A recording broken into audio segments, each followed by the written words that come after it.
Benvenuti a questo secondo incontro del Patentino. Siamo già quasi a metà del percorso, quindi è sicuramente una cosa molto, molto interessante. Come abbiamo notato, siamo in una struttura alberghiera molto di charme, si può dire assolutamente. E allora per questo chiederei a Isabella di Hotel Villa Soligo, insomma, parliamo di casa, di darci un attimo di due parole di saluto. Buonasera a tutti, ben arrivati, grazie per essere qui, grazie a Gigi e a tutti gli organizzatori per aver scelto questa struttura. Siamo onorati di ospitare questo tipo di iniziative perché sono sicuramente molto importanti. È importante fare rete tra di noi, siamo tutti quanti del settore, quindi è un onore sicuramente avervi qui e conoscere chi ho già conosciuto, chi ancora conosceremo. Niente, godetevi ecco, queste perle che ci saranno anche questa sera. Grazie a tutti. Grazie a voi ancora complimenti per la scrittura perché è sicuramente notevole. Intanto se diciamo ci sono dei posti qua, se volete prendere c'è assolutamente posto anche. Prego, nessuna cosa. E siamo qui con anche il vice sindaco. Scusate, online non si sente quasi niente. Non so se è stato coperto il microfono. Ok, grazie mille. Adesso facciamo come Va bene, grazie mille. chiudere un attimo l'audio. Grazie. Allora siamo con Silvio Spadetto, vice sindaco, e si parla di turismo. Questo è un territorio sicuramente ricettivo. Certo, fortunatamente dicono, è un'opportunità nuova per questo territorio, non nuovissima, ma nuova e che ha visto sicuramente un cambio, un salto di qualità dopo il riconoscimento UNESCO del 2019. Ci sentono da casa se stiamo Penso di sì, sì. vicini? Sì, Ok. Sì, perché da casa, sì. E quindi mi unisco anch'io intanto ai saluti e quindi seguo Isabella un po' da padrona di casa e ringrazio l'Hotel Villa Soligo non soltanto per oggi, per l'opportunità, ringrazio anche Confcommercio che ha voluto fortemente chiedere a una struttura del territorio insomma, di ospitarci, ma ringrazio Villa Soligo anche perché loro sono veramente sempre disponibili per qualsiasi esigenza e collaboriamo tantissimo anche per l'organizzazione di eventi culturali durante l'anno. Io credo che anche questo sia fare turismo. Sono qui oggi, ci sono credo tante strutture ricettive, piccole o grandi, però la maggior parte della platea credo sia questa.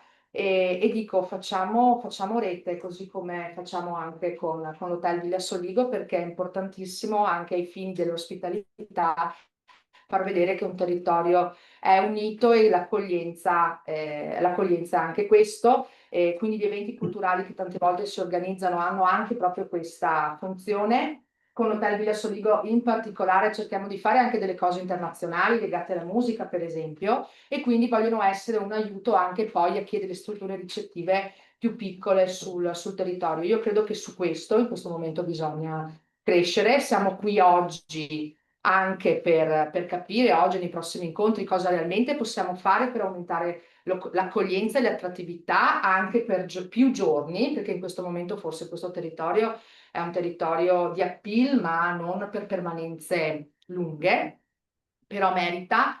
E insomma, credo che tutti insieme possiamo fare grandi cose. Il Comune di Fara di Soligo sta cercando di lavorare anche in senso più generale con tutto quello che è il commercio.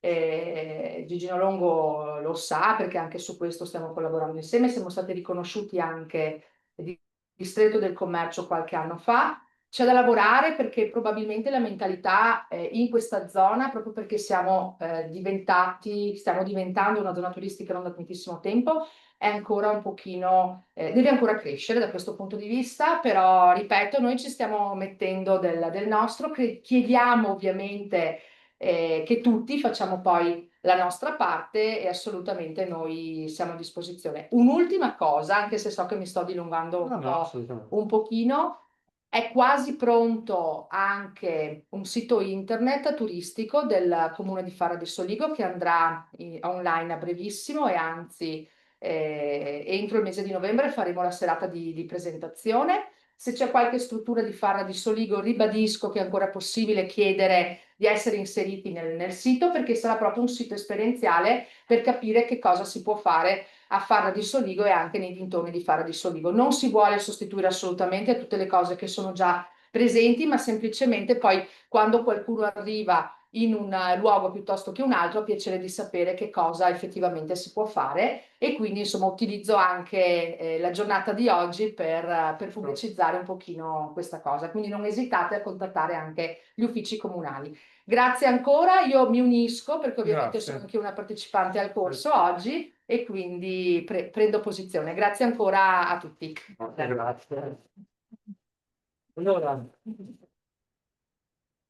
mi siedo che così anche da casa viene più facile. Allora oggi è diciamo, abbiamo un programma molto intenso. Volevo fare solo prima un passaggio velocissimo sul tema degli infopoint. Qualcuno di voi, soprattutto quelli in presenza, si stanno impegnando in questo percorso. Volevo fare un po' un'operazione verità, chiamiamola così, no? Quindi che cosa vuol dire infopoint? Infopoint non vuol dire ufficio informazioni, per cui da una parte non so quanti di voi stiano facendo, si siano iscritti come infopoint, ecco qua, vedo che ce ne sono di diversi. Allora, bene, sono contento. Intanto complimenti e grazie. Allora, intanto non è un ufficio turistico. Quindi questo è solo per togliervi delle responsabilità, nel senso che potrebbe essere impossibile riuscire ad ottenere gli stessi risultati, lo stesso impatto che ha un ufficio turistico. Però è un punto, è un'antenna importantissima per l'accoglienza e l'informazione del territorio. Noi stiamo preparando anche una slide che poi condivideremo per farvi capire che vi sono informazioni relative al territorio che dovreste sapere, per cui se vi vengono fatte delle richieste dovreste avere delle risposte e in più stiamo facendo degli approfondimenti oggi anche, ne faremo sia sul territorio che sulle attrazioni turistiche che sulla parte enogastronomica, ma allo stesso tempo, se non le sapete, avete degli strumenti da utilizzare che sono il portale di Farra, dico io se siamo, se siamo a Farra, no? Nel momento in cui uno ovviamente non può essere omnisciente, o per esempio il portale veneto.eu, perché uno dei consigli che si può dare al turista che viene a chiedere informazione è se sono informazioni molto, diciamo, ampi, di andare su veneto.eu dove ci sono informazioni su tutta la regione Veneto.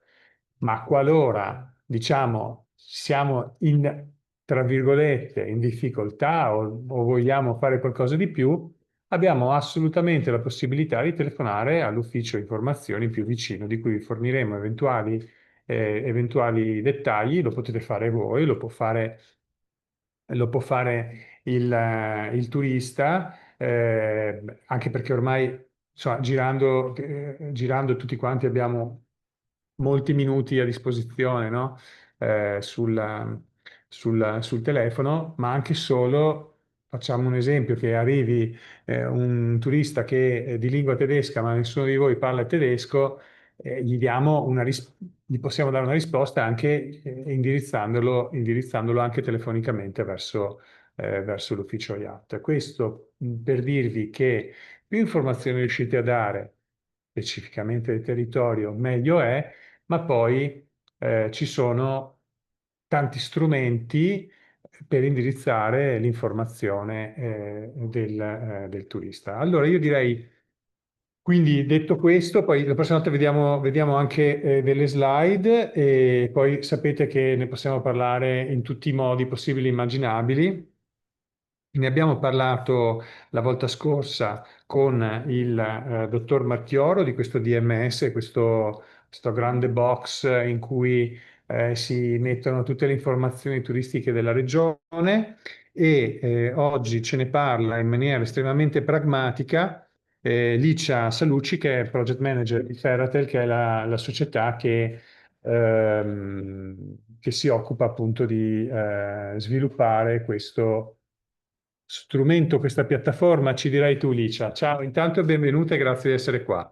Ciao, buongiorno a tutti, grazie dell'invito e grazie per l'organizzazione di questi corsi rivolti verso gli operatori, che è sempre molto, molto importante. Però io non vedo la sala, non so se è un problema. Adesso, Ok, non so se loro vedono me, comunque almeno io vedo sì, le sì, facce. vedono te, ti vedono, tutti vediamo tutti in questo momento. Ecco qua. Grazie.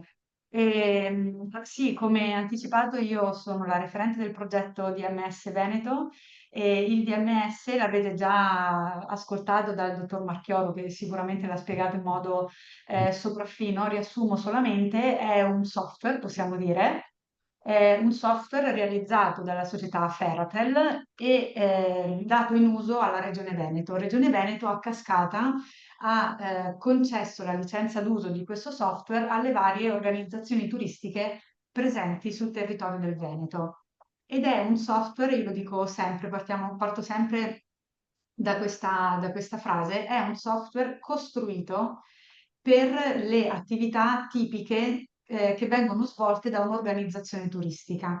Io userò come termini intercambiabili destinazione e organizzazione turistica per indicare il soggetto preposto alla gestione di un territorio e alla promozione dello stesso, per semplificare. Quali sono le attività tipiche dell'organizzazione turistica? Informazione, accoglienza, promozione e commercializzazione. Quindi in questi primi minuti dell'incontro abbiamo già capito quanto è importante la fase di informazione e accoglienza, che è un'attività appunto tipica degli uffici IAT, quindi del primo touch point, diciamo così, fra il turista che è sul territorio e la destinazione stessa. Queste stesse informazioni, poi tramite appunto la rete e tramite il DMS, possono circolare in modo molto ampio e possono essere utilizzate da voi stessi in quanto operatori del territorio, proprio per offrire un servizio ancora più completo di quello che già offrite al vostro ospite. Chi di voi diventerà InfoPoint avrà a disposizione un accesso alle informazioni del DMS. E qual è il vantaggio? Il vantaggio è quello di avere a disposizione in tempo reale informazioni verificate e sempre aggiornate, perché l'ufficio IAT si preoccupa, per quanto riguarda gli eventi, le attrazioni, i punti di interesse, di inserire nel DMS queste informazioni e di aggiornarle. Quindi voi, in quanto InfoPoint, ma in quanto anche operatori non InfoPoint, basta accedere appunto, come è stato detto prima, al sito della destinazione, al sito della DMO, al sito veneto.eu, avete a disposizione queste informazioni da dare al turista e siete sicuri che le informazioni siano aggiornate.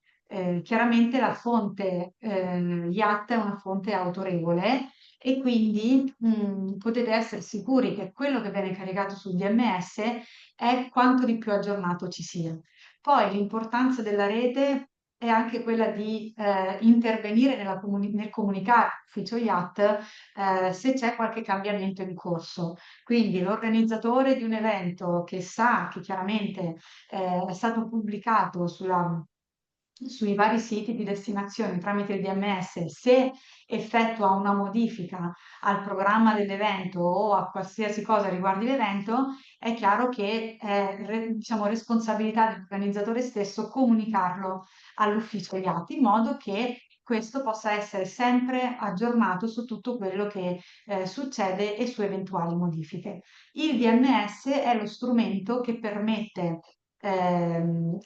questo scambio di informazioni, quindi permette all'ufficio IAT io dico ufficio IAT appunto per indicare il soggetto più vicino agli operatori del territorio, quindi permette all'ufficio IATO, all'organizzazione turistica di entrare in contatto con voi e di prendere da voi le informazioni che poi saranno pubblicate su N siti.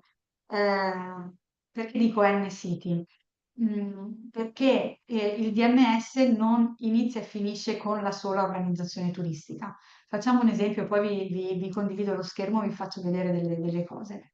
Se io, organizzatore di eventi, comunico l'evento allo IAT del territorio, questo evento viene caricato in DMS. In base alla rilevanza turistica che ha questo evento, può essere pubblicato sul sito dell'organizzazione turistica territoriale, facciamo finta Colline del Prosecco, può essere pubblicato sul sito della DMO di riferimento, in questo caso Treviso, può essere pubblicato su veneto.eu, quindi sul sito della Regione Veneto. E se è un evento di particolare rilevanza anche nazionale, tramite il DMS può essere pubblicato a italia.it. Quindi il DMS appunto è il motore che sottostà alla diffusione, alla raccolta e alla diffusione delle informazioni. Quindi fare rete significa appunto fare rete tra di voi e l'organizzazione turistica, cosa che è importantissima. Poi c'è questa rete di portali, diciamo così, di destinazioni di destinazioni che pescano le informazioni tutte dallo stesso database. Qual è il vantaggio? Il vantaggio è che l'evento in questione, per fare un esempio, viene caricato all'interno del DMS una sola volta. Quindi c'è una sola scheda da aggiornare, una sola scheda caricata, tanti punti di pubblicazione. Quindi il DMS ha questa capacità proprio distributiva intrinseca e per esempio il sito di Farra di Soligo, quando verrà messo online, potrebbe prendere le informazioni direttamente dal DMS e pubblicare chiaramente sul proprio sito solo quelle relative al proprio comune. In questo modo, qual è il vantaggio? Che il personale del comune non deve star lì a caricare gli eventi o a chiedere le stesse informazioni che chiede l'ufficio informazioni. Sfrutta, tra virgolette, il lavoro che fa l'ufficio informazioni e pubblica un elenco di eventi e di punti di interesse sempre aggiornato. Questa capacità distributiva del DMS si applica agli eventi, si applica ai punti di interesse, chiaramente si applica anche alle strutture ricettive e alle esperienze. Il DMS, infatti, penso che ve l'abbia detto già il dottor Marchioro, comunque gestisce queste 4 tipologie di oggetti, eventi, punti di interesse, alloggi ed esperienze, che poi noi, diciamo, in termini tecnici chiamiamo in modo diverso, però per capirci sono questi 4 tipi di oggetti che il DMS gestisce. Quindi, qual è il vantaggio per un operatore della ricettività o del settore di esperienze essere presente nel DMS? Allora, innanzitutto serve anche a concretizzare quello che stiamo dicendo, quindi a concretizzare la rete. Non esiste una destinazione senza operatori, ma allo stesso modo gli operatori, come dire, traggono vantaggio dal fatto di essere inserita in una destinazione. Riprendendo quello che diceva il sindaco, dal momento in cui il territorio del Prosecco è stato dichiarato patrimonio UNESCO, ha comunque acquistato una certa competitività, un certo vantaggio a livello turistico. A cascata, questa risonanza che il marchio UNESCO dà al territorio ricade anche su voi operatori. Quindi non bisogna solo pensare, diciamo, bisogna pensare in modo bidirezionale. Cosa può fare l'operatore per la destinazione e cosa fa la destinazione per l'operatore. Diciamo che il primo punto quasi tutti gli operatori ce l'hanno ben presente, perché chiaramente cedere o comunicare le proprie informazioni all'organizzazione turistica comporta del tempo da parte vostra, l'impiego del tempo, l'investimento, direi, di tempo da parte vostra, e quindi voi avete ben presente qual è lo sforzo che fate voi verso la destinazione. È meno, diciamo così, è meno chiaro il contratto, perché anche alcune volte bisogna dirselo, quasi non si vuole vedere quello che fa la destinazione, si dà sempre un po' per scontato, però tutta la promozione che l'organizzazione turistica fa, in questo caso la DMO Treviso o l'organizzazione subito sotto, comunque porta anche dei vantaggi a voi operatori. La promozione che l'organizzazione turistica può fare può concretizzarsi se, diciamo, può essere una promozione molto ad alto livello, quindi comunichiamo le bellezze del territorio, comunichiamo il marchio UNESCO, eccetera, ma può diventare più concreta se a questa, diciamo così, comunicazione generale vengono agganciati degli oggetti commerciali. Quali sono gli oggetti commerciali, posto che la destinazione possa farlo?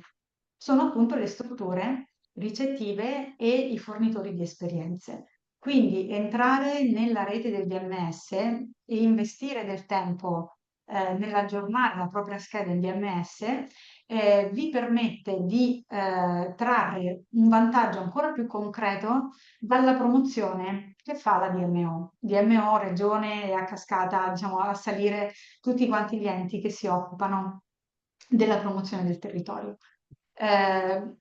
Voi capite da soli che se il sito della DMO Treviso presenta un elenco di strutture ricettive che hanno solamente il nome e la categoria, l'informazione è quella che è. Cioè l'utente quando atterra sul sito di Visit Treviso e va a visitare la sezione dove dormire, cosa trova? Trova un elenco di nomi e niente di più. Di chi è il compito di arricchire questa sezione? Il compito della DMO è quello di stimolarvi ad utilizzare il DMS, perché la sezione dove dormire è gestita tramite il DMS. Il vostro compito è quello di rispondere alla chiamata della DMO, in questo caso DMO Treviso, perché chi ha l'informazione diretta sulle vostre strutture o su quello che voi organizzate siete voi. Quindi il personale della DMO, tramite poi gli uffici territoriali, può sicuramente venirvi incontro nel magari fare per conto vostro alcune cose, ma ad un certo punto ogni operatore deve ritagliarsi un quarto d'ora, 20 minuti del proprio tempo e aggiornare la propria scheda all'interno del DMS. Se io adesso provo a condividere al volo lo schermo, mi potete dare la possibilità di... Grazie. Allora, vediamo schermo, condividi. Allora, adesso arriva la condivisione dello schermo. Allora, io sono partita, ho preso un territorio che non c'entra con voi apposta. Sono partita dal sito cortinadolomiti.org. Cortinadolomiti.org ha al suo interno ovviamente scusate, rifletto la pagina, ha al suo interno ovviamente la sezione dove dormire. Io ho preso un hotel a caso, Hotel Royal, proprio a caso. Questa scheda è quella che ogni operatore può aggiornare tramite il proprio accesso al DMS. Non so se è stato detto negli incontri precedenti, tutti voi operatori del comparto ricettivo siete presenti all'interno del DMS perché c'è un'interfaccia attiva tra il sistema regionale ROS 1000 che tutti voi conoscete e appunto il DMS. Quindi tutte le strutture ufficialmente registrate in ROS 1000 e complete di CIN sono in automatico presenti sul DMS. Chiaramente in automatico significa che c'è la scheda con la denominazione ufficiale, la categoria ufficiale, la classificazione e i dati di contatto. Non c'è altro. L'altro che cos'è? È le immagini di presentazione, sono le descrizioni di presentazione e poi in base alla operatività che viene messa in campo dall'organizzazione turistica, le vostre schede possono essere completate da voi stessi con tutta la parte commerciale, quindi con la configurazione delle camere e l'aggiornamento dei prezzi e tutti i dati di vendita. L'Hotel Royal di Cortina è presente nel DMS di Cortina e quindi il primo punto di pubblicazione di questa scheda è il sito cortina.dolomiti.org. Dove altro è presente poi questa scheda? E si parla proprio della stessa scheda, non è un duplicato. È presente sul sito Visit Dolomiti Bellunesi. che è il sito della DMO di quella provincia. Per fare un parallelo è come se fosse la DMO di Treviso. La veste grafica è diversa, ma le informazioni sono esattamente le stesse. Queste sono le foto che l'Hotel Royal ha caricato nel DMS, questi sono i contatti dell'Hotel Royal nel DMS, la descrizione che l'albergo, che la struttura ricettiva ha caricato e come vediamo abbiamo le stesse camera singola a partire da 144 euro sul sito di Cortina.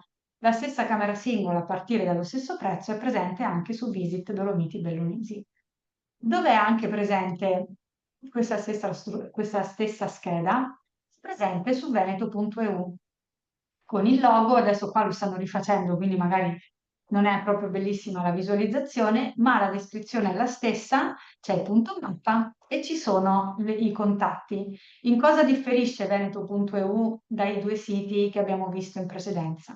Che essendo il sito di Regione Veneto, che è un ente pubblico, non può mostrare la parte commerciale. Quindi su veneto.eu voi sarete presenti, ma solamente nella parte descrittiva, quindi fotogallery e descrizione. Andiamo avanti. Dove altro può essere presente questa scheda? Siccome l'area delle Dolomiti è inserita nel circuito Dolomiti Super Ski, è presente anche quella stessa scheda dell'Hotel Royal, è presente sul sito dolomitisuperski.com. Io ho fatto una ricerca limitata su Cortina d'Ampezzo per il periodo 5-8 dicembre, ecco che ritroviamo il nostro Hotel Royal. Anche qui la veste grafica è diversa perché sia Visit Dolomiti Bellunesi che Veneto EU che Dolomiti Superski pescano le informazioni dal DMS, ma poi preferiscono reinterpretare la grafica nativa e scegliere una grafica propria. Ma è la stessa identica scheda. Quindi qual è il vantaggio di aggiornare la scheda nel DMS? È quella di essere, qua ho messo come prima la camera doppia, è quello di essere presenti su più portali di destinazione. Tante volte, magari voi neanche sapete quanti e quali sono i portali che pescano dal DMS. È chiaro che se ci sono di mezzo delle informazioni commerciali, commissioni, eccetera, non potete non saperlo, perché chiaramente dovete essere informati nel momento in cui un sito commerciale applica delle commissioni sulle vostre tariffe. Però al di là di quelli dei siti commerciali che possono applicare delle commissioni, sui siti istituzionali generalmente non vengono applicate delle commissioni e quindi la vostra informazione circola. Poi il fatto di ricevere o meno prenotazioni dal sito di destinazione, quello è un altro discorso, dipende da una serie di fattori, ma sicuramente il fatto di avere una scheda ben aggiornata con le immagini messe, con le immagini aggiornate, con una bella descrizione, con i prodotti, per quanto possibile, i prodotti commerciali configurati, sicuramente vi dà un vantaggio competitivo in più. Sicuramente è meglio farlo che non farlo, no, per semplificare. Poi, giustamente le strutture ricettive siete abituati a pensare alla conversione in termini di prenotazione, però possono esserci anche altri tipi di conversione che comunque vi portano vantaggio. Possono esserci le richieste di informazioni, quindi dal sito magari della DMO vi arrivano le richieste di informazioni o vi arriveranno, possono arrivare telefonate, possono arrivare visite al vostro sito. L'ufficio informazioni può inviare al cliente dei preventivi pescando il prezzo che voi mettete nel DMS, quindi la vostra informazione una volta che è sul DMS circola sicuramente.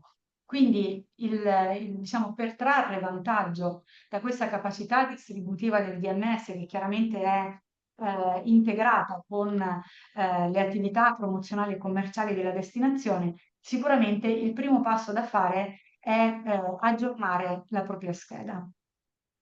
Voi sapete come fare ad aggiornare la vostra scheda nel DMS?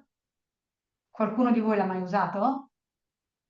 Valgono tutte le risposte, non è un'interrogazione. Pare che la risposta più diffusa sia no. Ok, perfetto, me lo aspettavo.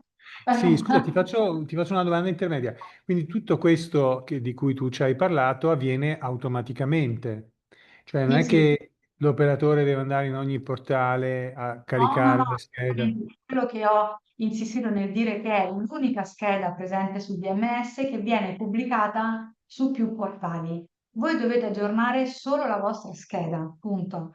Poi tutti i punti vendita si chiamano tecnicamente in Deskline, che pescano le informazioni del DMS, pescano le informazioni da quell'unica scheda lì, quindi c'è un'unica scheda della struttura Royal nel DMS.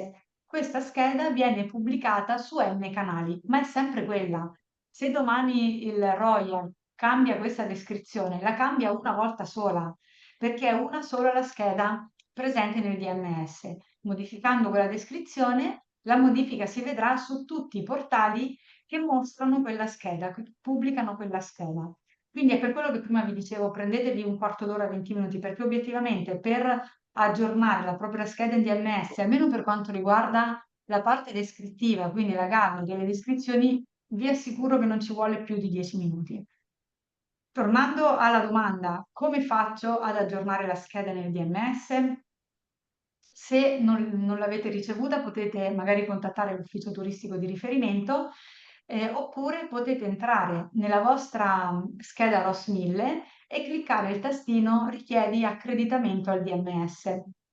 Richiedendo questo accreditamento, è tutto gratuito, ci tengo a dirlo, richiedendo questo accreditamento vi vengono consegnati un link e delle credenziali di accesso.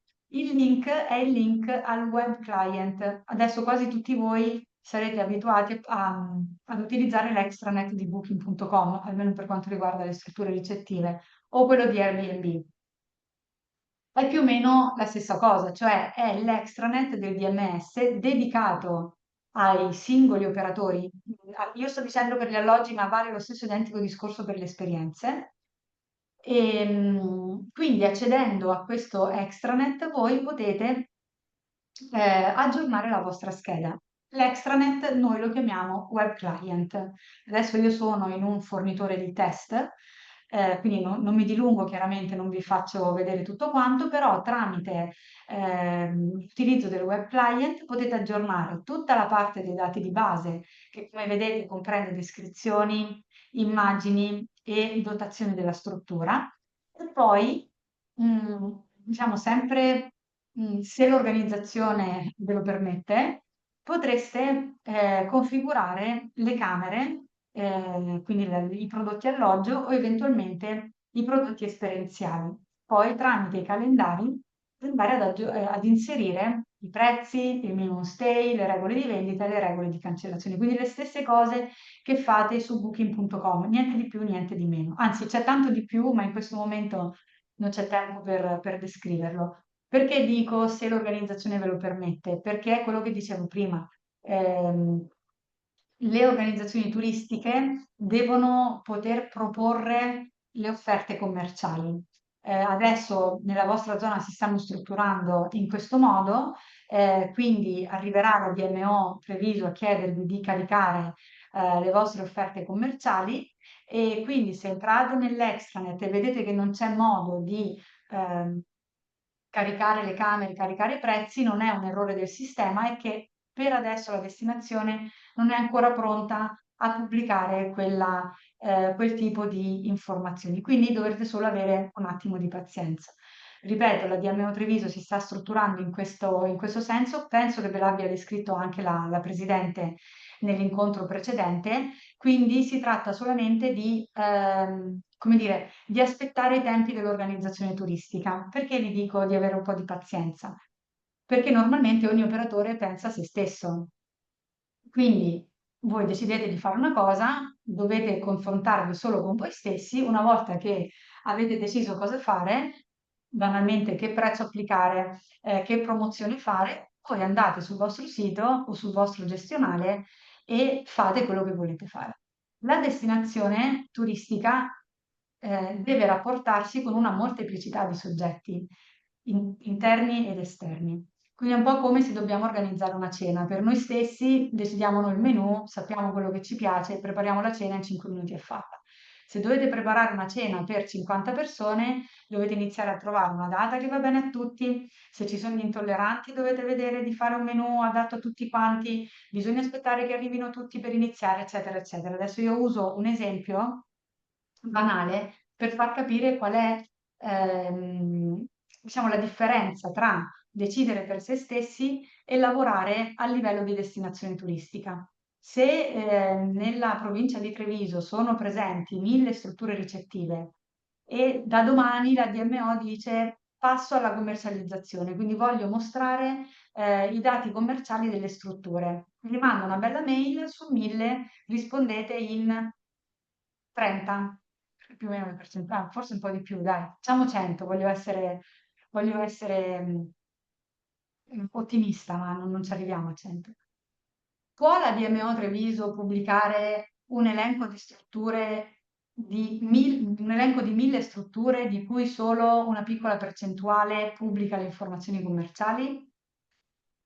No, cioè lo capite da voi. A maggior ragione vale per le informazioni descrittive, cioè se su 1000 strutture hanno caricato foto e descrizioni solo in 100, qual è la resa anche grafica, anche di autorevolezza che il sito Visit Treviso ha nei confronti dell'ospite, che si vede un elenco di 1000 strutture di cui solo 100 hanno una foto?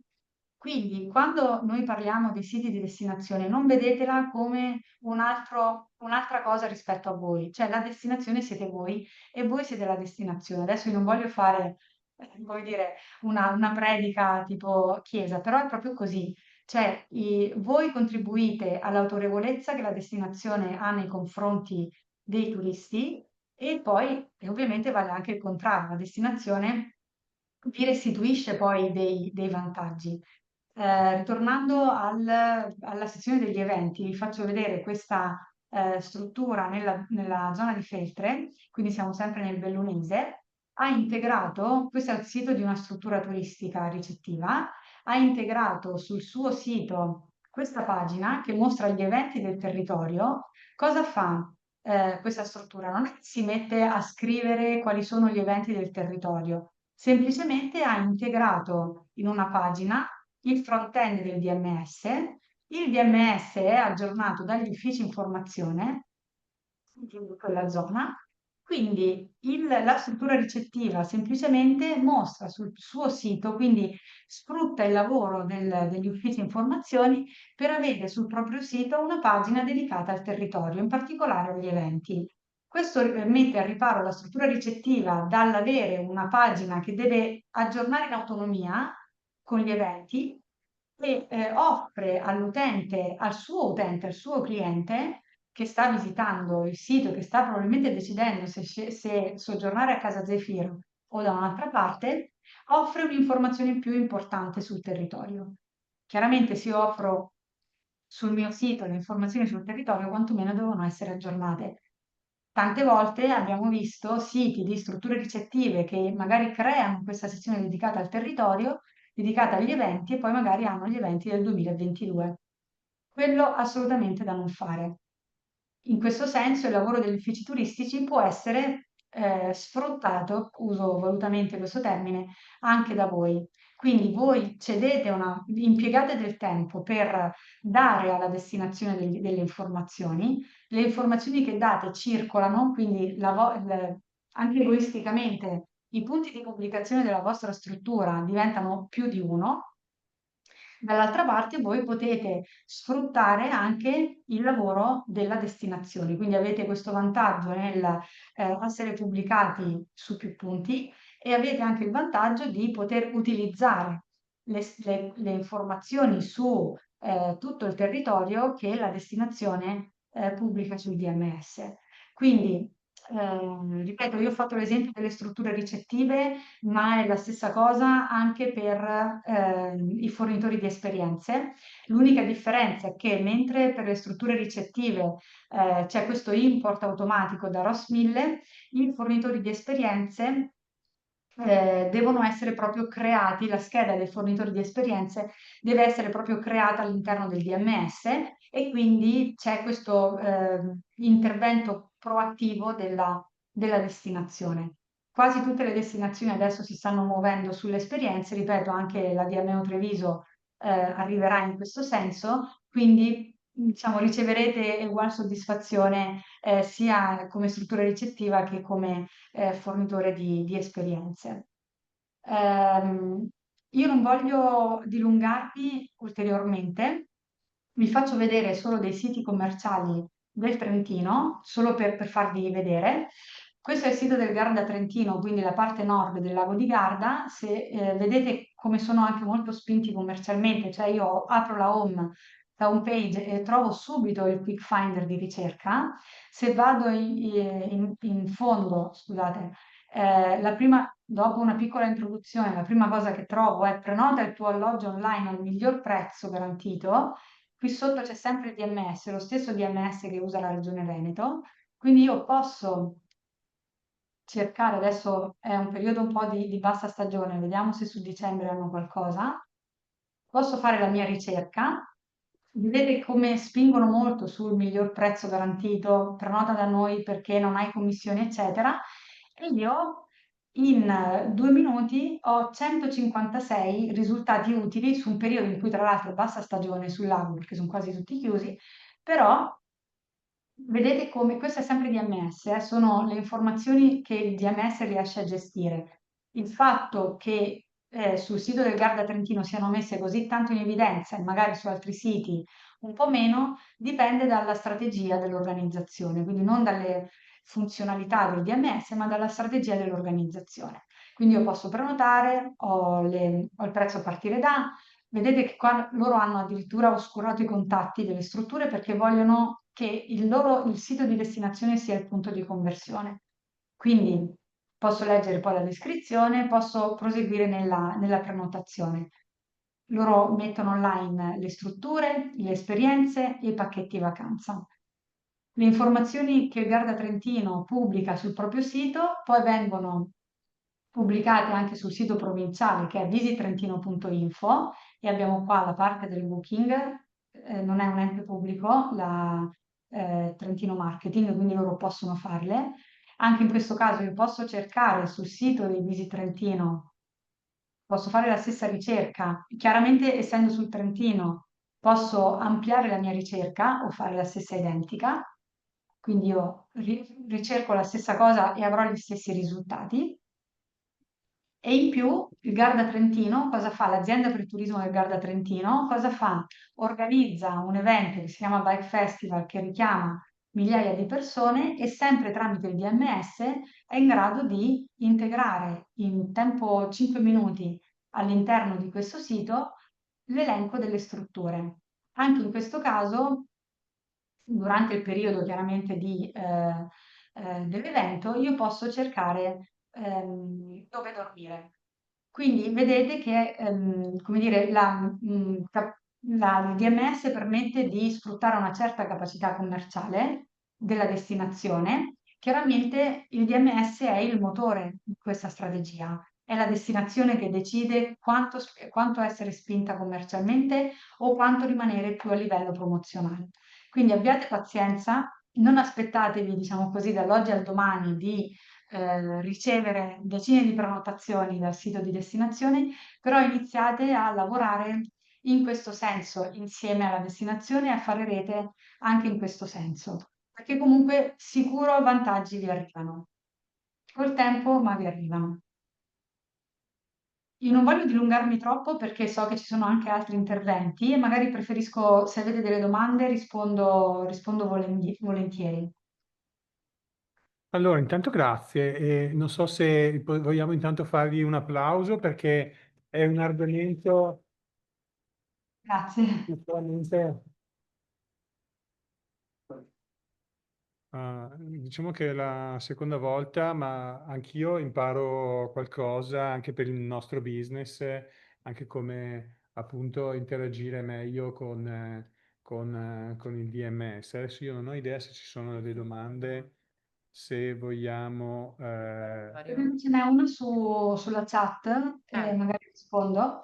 Sì, ho E- visto questo del calendario, giusto? esatto, sì. Allora, la scheda DMS può essere aggiornata via extranet, come abbiamo visto prima, ma può essere aggiornata per quanto riguarda le informazioni commerciali dai channel manager.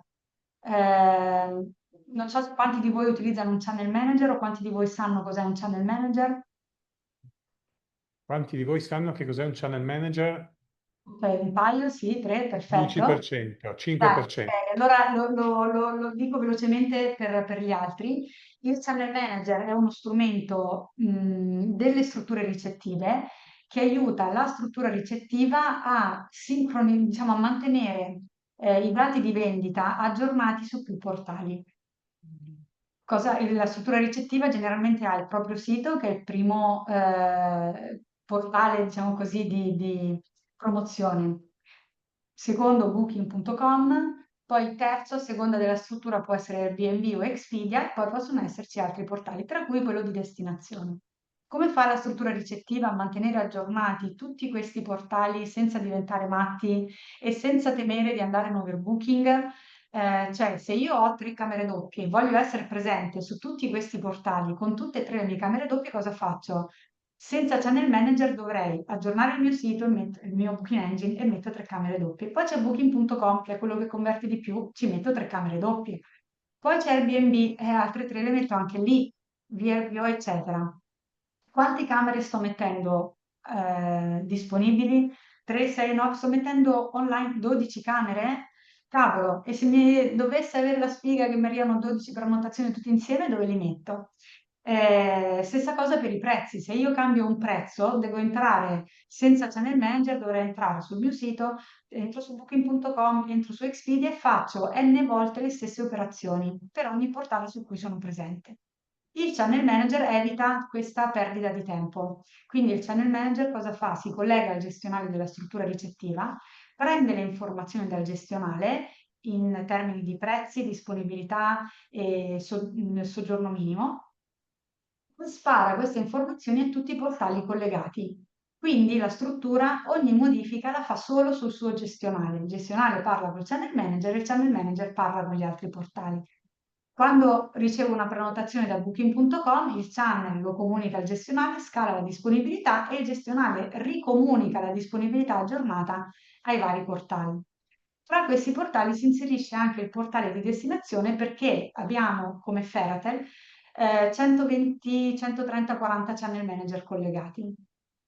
Quindi, una volta che voi entrate nel web client, inserite le foto, inserite le descrizioni, configurate le camere, le tipologie di camere, poi si arrangia il channel manager a passare i prezzi, la disponibilità e il soggiorno minimo. Per gli appartamenti o i B&B piccolini che non hanno il channel manager, si possono sincronizzare i calendari, come forse era, la domanda era questa. Quindi c'è un protocollo che si chiama iCal, è un protocollo internazionale, per cui Feratel, il calendario di disponibilità di Feratel può essere sincronizzato con i calendari di disponibilità Booking, di Airbnb e di altri portali su cui voi siete presenti. Quindi quando arriva una prenotazione, questo protocollo chiude la disponibilità del periodo prenotato. Quindi, diciamo, ci sono diverse modalità di aggiornare il DMS, dipende dagli strumenti che avete. Poi leggo un'altra domanda. Sono stata abbastanza chiara? Sì, sì, assolutamente. Perfetto. Poi ce n'era un'altra che così poi magari le altre che riguardava dove possiamo, se c'è un link per le esperienze, giusto? Era questa la domanda. E qui insomma è un tema. Il link per inserire le esperienze, come dicevo, immagino il link del web client per inserire le esperienze o l'elenco delle esperienze da inserire sul sito. Penso che sia un link dove inserire la propria La esperienza. propria esperienza. Allora, in questo caso dovete chiedere alla vostra destinazione, perché facevo questa differenza, cioè le strutture ricettive sono presenti di default nel DMS tramite questo collegamento interfaccia con ROS 1000, invece i fornitori di servizi esperienziali devono essere proprio inseriti dagli operatori della destinazione, quindi voi non potete creare la vostra scheda fornitore in autonomia. Deve esserci questo primo passaggio fatto io dico DMO, ma dipende appunto qual è l'organizzazione turistica di riferimento per il vostro territorio. Quindi una volta che la DMO, come dire, apre la possibilità di inserire esperienze, potrete avere questa facoltà. Quindi contattate l'ufficio turistico di riferimento o in base a quello che vi ha detto la Presidente Casagrande l'altro giorno, riuscite a capire se l'organizzazione turistica del vostro territorio si sta muovendo anche in questo senso, quindi per pubblicare le esperienze, o entro quando accadrà Con questa quell'eventualità. cosa. Certo. Per inserire, vedo che c'è un'altra domanda, per inserire sul proprio sito il collegamento alla pagina degli eventi, anche in questo caso potete contattare la DMO di Treviso, che appunto può fornirvi indicazioni in merito. Comunque a livello tecnico l'integrazione del TOSC eventi, TOSC è il front-end del DMS, quello che vi ho fatto vedere, sul vostro sito, avendo un webmaster, come dire, che aggiorna il vostro sito, è un'operazione molto, molto, molto semplice. Invece non ho capito la domanda: come operatori possiamo indifferentemente aggiornare le informazioni sulla nostra struttura su DMS e su DMO? Il DMS è il motore sottostante al sito della DMO. Quindi una volta che voi aggiornate la struttura, la vostra scheda sul DMS, di conseguenza il sito della DMO mostra queste informazioni. Ma c'era un'ultima domanda che poi ripeto. In realtà in parte ha risposto. Volevo chiedere se il nostro intermediario può essere in realtà il nostro IAT di riferimento, ma credo di aver capito di sì. Allora, diciamo che per quanto riguarda, ve lo dico per informazione, per quanto riguarda, diciamo, l'esperienza personale, per quanto riguarda gli eventi, sì. Nel senso che gli IAT fanno questa tipologia di attività. Per quanto riguarda invece l'altra parte, vale la pena sentire la DMO, perché sono loro che hanno, diciamo, in questo momento Ricaricare le informazioni anche con foto, eccetera. Quindi non sapevo se Sì. poi la DMS va a pescare direttamente. Sì, loro lo fanno. Noi come evento è una delle cose che ci chiedono e siamo trovati per esempio su siti di hotel vari in tutta la regione grazie appunto al DMS, perché caricato una volta dall'ufficio IAT di riferimento eravamo un po' insomma nelle pagine di chi appunto utilizzava questo TOSC, no? Che questo termine così. Allora io intanto, qua un'ultima domanda, vediamo, Daniel. La domanda è, questi portali, quindi Vento e altri tipologie di portali, un visitatore straniero come può venire a conoscenza di queste tipologie di questi siti? Allora fa una domanda che è hai sentito? Sì, ho sentito. E qui Sì. sta tutta nella potenza di marketing e di promozione di questi enti territoriali. Adesso io ho lavorato in un ente territoriale del Trentino, di Madonna di Campiglio, e ci sono tutta una serie di azioni che la DMO può mettere in campo, ovviamente in base alle risorse di personale e economiche che la DMO ha. Quindi se si vuole, banalmente, se si vuole aprire un nuovo mercato, cosa significa? Se si vuole far conoscere la propria destinazione sul nuovo mercato, la prima cosa che bisogna fare è intercettare il tour operator e partecipare alle fiere. Poi ci sono le fiere rivolte al pubblico, questo come in termini tradizionali, eh. Poi chiaramente oggi c'è tutto il marketing online, tutta la comunicazione online e quindi campagne Google, campagne social, campagne stampa anche, perché no? Stampa tradizionale, stampa online. Quindi ehm, l'attività della DMO, forse quella che si vede di meno, come dire, è proprio questa attività di marketing esterno. Quello che stiamo facendo oggi è marketing interno, quindi la DMO che chiama voi e quindi si fa conoscere da voi. Ok? Poi c'è tutto il marketing esterno, ossia quello che fa la DMO per farsi conoscere, ossia far conoscere il territorio che promuove all'esterno. Ci sono veramente una miriade di canali da presidiare. Chiaramente, ripeto, perché non è un discorso banale, anzi è il primo punto, dipende dalle risorse che ha a disposizione la DMO, sia di personale che proprio economiche, perché chiaramente la promozione costa e quindi e ha anche dei tempi bisogna anche aspettare dei tempi di reazione da parte dei mercati e da parte dei turisti. Quando voi cercate vacanza a Belluno, sparo, o dove dormire sulle colline del Prosecco, qual è il primo sito che secondo voi esce nella ricerca di Google? Booking Esatto, perché? investe una quantità immaginabile. Esatto, Booking investe milioni di euro al giorno in sviluppo del proprio software, che è quindi sempre molto più usabile, molto più appetibile, molto più semplice, fanno le applicazioni, fanno gli sconti Genius, eccetera. Quindi quello è un software e in più investe milionate in marketing, compra nella cosa più banale che posso dirvi, compra tutte le parole chiave del mondo, cioè voi qualsiasi parola chiave scrivete in Google, riferita, diciamo così, ad un territorio, dove dormire, alle attività del turismo, esce Booking.com, seguito da Airbnb. Le pubblicità che vedete di Booking.com e di Airbnb in TV si pagano, costano tanto. Più passaggi fai e più la pubblicità costa. Quindi bisogna anche sempre rapportare, ecco, quello che non ho detto prima, non fate il confronto mai fra il sito di destinazione e i siti commerciali come Booking.com e Airbnb.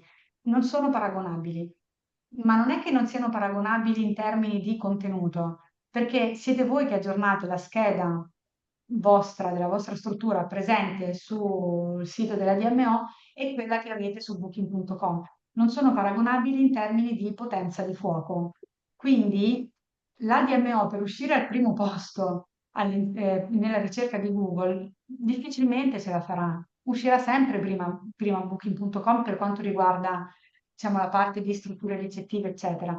È per quello che poi la DMO può mettere in campo altre azioni, può essere, diciamo, il punto di riferimento per altri tipi di informazione, ma una volta che il sito della DMO è riconosciuto come autorevole, comunque l'utente un passaggio su dove dormire lo fa. Però è chiaro che non dovete assolutamente paragonare il sito della destinazione con Booking.com, sarebbe proprio un errore strategico da parte vostra, quello di aspettarvi lo stesso rendimento. È chiaro che se non siete presenti su Booking, ok, ma se siete su Booking o se siete su uno di questi grandi player del mercato, comunque convertiranno di più del sito della DMO. È per quello che scusate, dicevo che non dovete valutare il lavoro della DMO solo in termini di prenotazioni, perché il lavoro della DMO è molto più articolato di quello che fa Booking.com. E quindi i vantaggi che voi ne derivate sono diretti nel caso vi arrivino le prenotazioni, nel caso vi arrivino le richieste di informazioni, telefonate, eccetera, eccetera. Ma è tanto vantaggio anche indiretto. Però la DMO per avere un sito autorevole ha bisogno delle vostre informazioni. E quindi torniamo, no? Chiudiamo il cerchio. Torniamo Quindi al punto di prima, no? partenza. Che stavamo dicendo che è importante aggiornare continuamente, proprio ecco, è uno del tema che ci dicevamo all'inizio delle aspettative, che anche noi abbiamo delle aspettative. Allora, intanto ti volevo ringraziare moltissimo, è un tema che come vedi mano a mano diciamo, che si sviluppa, che si fa conoscere, crea sempre più interesse e arriva, no? Questo è uno strumento su cui la Regione ha investito molto e ormai più che dire attuale è obbligatorio e quindi per dirti una delle cose che noi ci siamo chiesti prima è come mai noi non ce l'abbiamo sul nostro sito, per cui è un tema, noi abbiamo una sezione esperienze ma che non pesca dalla, appunto dal DMS, questa qui è una grave pecca, perché è Posso dire la sicuramente così. stessa cosa anche al sindaco per il sito di Farra di Soligo, almeno per quanto riguarda, ecco, gli Certo, oggetti sì, sì. Ma ho visto suggestivi. che si è appuntato Airbnb. tutto, ho visto che ha appuntato tutto. Allora, intanto grazie, ti ringraziamo Grazie a voi. moltissimo. Se ci sono delle altre domande che non sono state risposte, ti invieremo magari così una sintesi e capiamo se magari se riusciamo, diciamo, ad approfondire di più. Un applauso, grazie Laura Pasini. Voi perché stavo tornando Laura, a Licia Talucci di Ferratel, e, e Ma bene, io molto, apro un molto bene qui. approfondimento in questo caso. Grazie, molte grazie. Ehm, eh, un tema appunto quello il tema sempre insomma territorio, continuiamo a parlare di territorio e oggi lo facciamo con Laura Pasin che è una guida turistica autorizzata. Adesso io ti chiederei se è possibile di raggiungerci qua, di fare con un bellissimo applauso. Ecco qua che adesso andiamo. Allora, ci tengo a dire autorizzata, ecco, ho voluto che fosse specificato per vari motivi, non solo tanto io qua faccio anche questo, non solo per una questione di così segnalare appunto che insomma è un, ehm, è una professione regolarizzata, ma anche perché c'è il tema della legalità nel turismo, no? Sembra che è un tema assolutamente importante, no? Nel senso che il turismo si può fare in vari modi. Per quanto ci riguarda, e penso di parlare anche per Confcommercio Treviso, ci interessa solo quello legale. Questo vale nel turismo, nella ristorazione e in tutti quanti questi ambiti dei servizi dove effettivamente ci sono situazioni ibride o borderline che per fortuna cominciano a essere sempre di più regolate. È giusta la legge? È sbagliata la legge? Fin tanto che non ci candideremo, non andiamo a sindacare questo, però ci sono delle leggi, soprattutto nel turismo, e vanno rispettate. Cosa ne dici? Che mi hai tolto le parole di bocca. Ecco, Allora, bene. intanto buongiorno a tutti, mi chiamo Laura Pasin, io mi definirei una promotrice territoriale, lo dico con orgoglio, nel senso che il ruolo che ho è quello proprio come il vostro, di essere il front office di tutte le persone che vengono qui. Cerco di fare promozione in modo diverso, scrivo libri, tengo conferenze, ma soprattutto, e lo dico veramente con orgoglio, sono una guida turistica vecchia, cioè nel senso che sono diventata guida turistica nel millennio scorso, per cui credete che non è poco.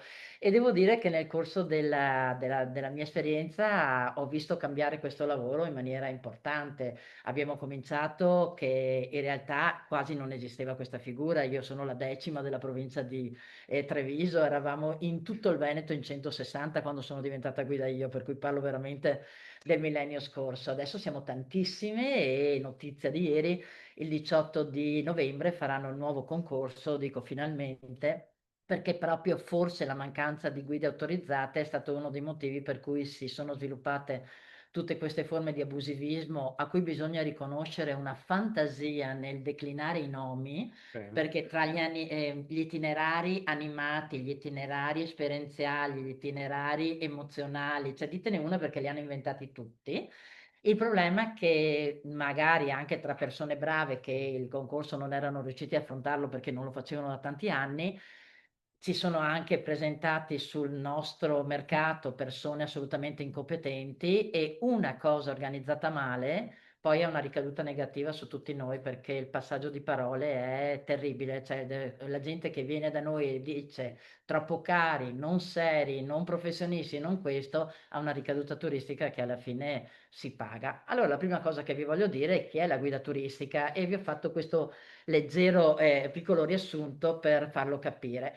Allora, noi accompagniamo chi? Accompagniamo persone singoli, gruppi, possono essere persone che hanno un interesse magari più legato proprio a quello di passare una giornata o un periodo piacevole nel nostro territorio, ma possono essere anche persone che hanno competenze e richieste molto specifiche che vanno dall'arte all'archeologia, alle visite naturalistiche, perché bisogna sempre ricordare che accanto alla figura della guida turistica c'è anche la guida naturalistica e che è molto importante, no?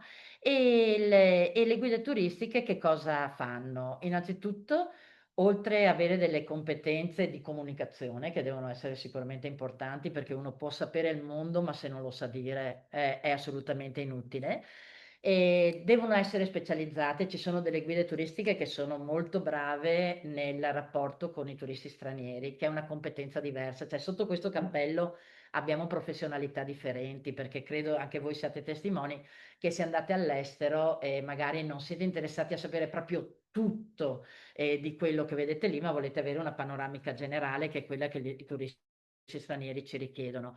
Ma accanto a questo abbiamo anche un turismo italiano o non solo italiano. Ieri io ero con una signora polacca che vive negli Stati Uniti, che era un'esperta d'arte straordinaria. Diciamo che abbiamo un turismo che vuole delle competenze molto importanti dal punto di vista storico-artistico, e ci deve essere un gruppo, perlomeno delle guide, che è specializzato in questa tipologia di percorsi.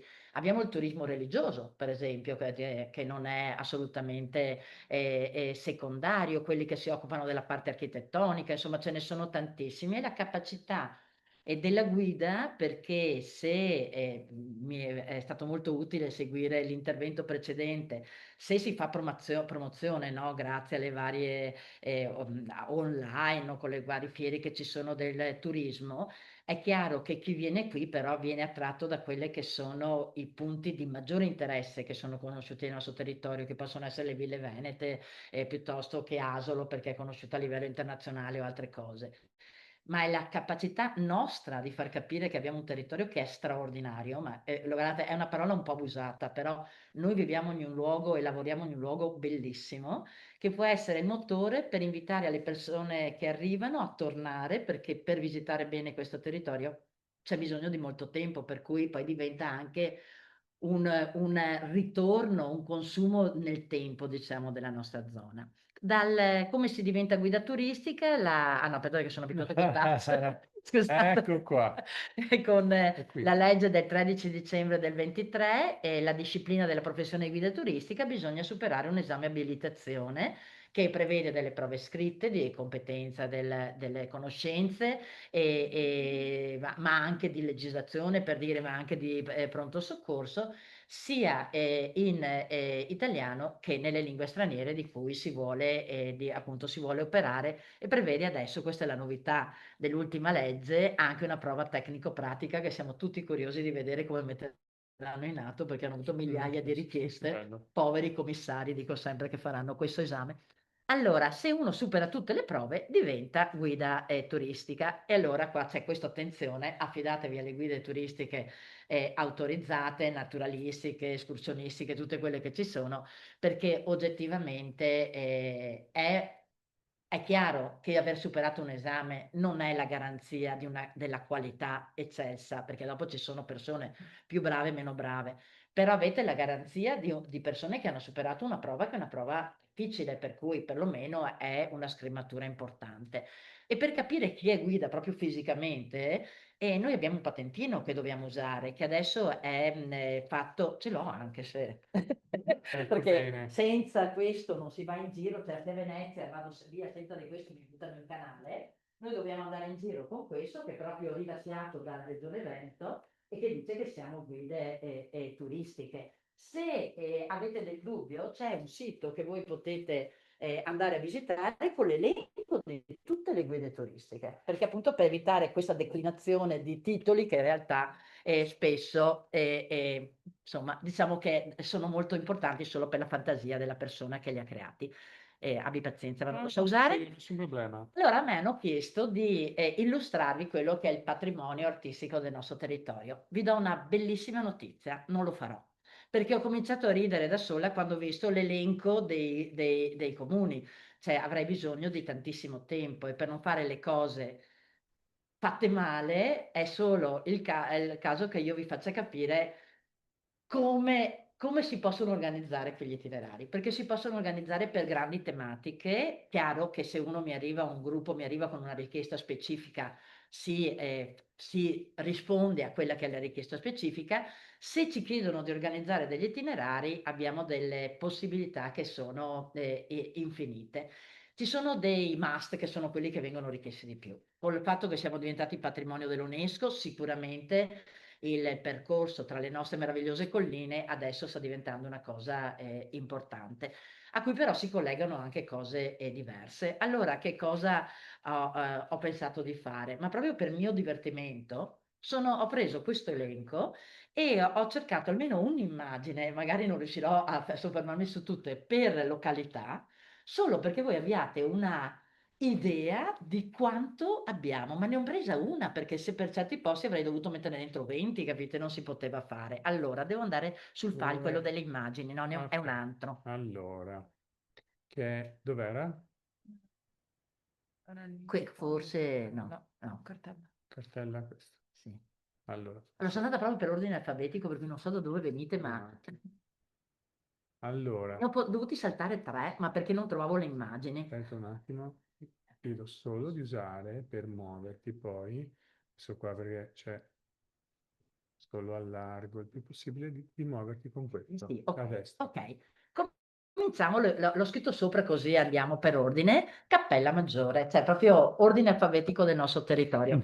Vi dico, è una cosa che non è realistica, nel senso che noi dobbiamo essere coscienti che se a Conegliano adesso c'è una mostra su Bansky, il turista che viene a vedere la mostra su Bansky magari va a Treviso. Se a Treviso fanno la mostra da Picasso a Monet che comincia il 15 novembre, il turista che va in destra Piave viene anche da noi, per cui noi possiamo fare questa divisione territoriale perché ci interessa dal punto di vista, diciamo, della gestione del flusso turistico, però in realtà viviamo in un paese grande e soprattutto viviamo in un'Italia che è grande, è una banalità, ma il Giubileo di Roma ha portato, io lavoro anche in lingua spagnola, ha portato tantissimi pellegrini del Sud America a Venezia, perché chiaramente quando vengono in Italia fanno l'itinerario, per cui questo solo per capire, perché siamo noi che dobbiamo dire, guardate che dovete tornare perché abbiamo anche questo da vedere. Sì, questo serve anche, scusami se Sì, mi inserisco, perché coloro i quali fanno tutta l'attività di, diciamo che diventeranno punto sì, informativo, sappiano dell'assortimento, no? Perché sì. sicuramente chiederanno, ma Cappella Maggiore Allora, cosa che c'è? cosa Allora si uno può si ricorda, vedere? esatto, Certo, si però ricorda per cui questo sappiate è. che c'è molto di più di quello che vi dico e che se avete bisogno di qualsiasi informazione, poi io purtroppo dovrò scappare, ma fatevi dare pure i riferimenti. Se posso aiutare in qualsiasi maniera, io sono a disposizione. A Cappella Maggiore c'è questa chiesa, che è la chiesa della Mattarella, che è uno scrigno, come voi ben potete vedere, tra l'altro è stato anche restaurato da poco, di questi affreschi che ricordano quella che è la grandezza del nostro territorio che ha vissuto la storia e ogni periodo storico ha lasciato delle tracce importanti. Per cui, per quanto riguarda, questo è il passaggio proprio tra il gotico e il Rinascimento, abbiamo questi dipinti che permettono anche di inserire Cappella Maggiore, che magari non è considerata il centro del mondo, ma all'interno di un itinerario di quelle che sono le principali chiese della nostra zona, e guardate che ne abbiamo tantissime, dove accanto alla chiesa, alla cattedrale o al Duomo più conosciuto abbiamo tante chiese minori che sono però degli scrigni di opere d'arte straordinarie. E la seconda per ordine alfabetico, siamo già sì, a Conegliano.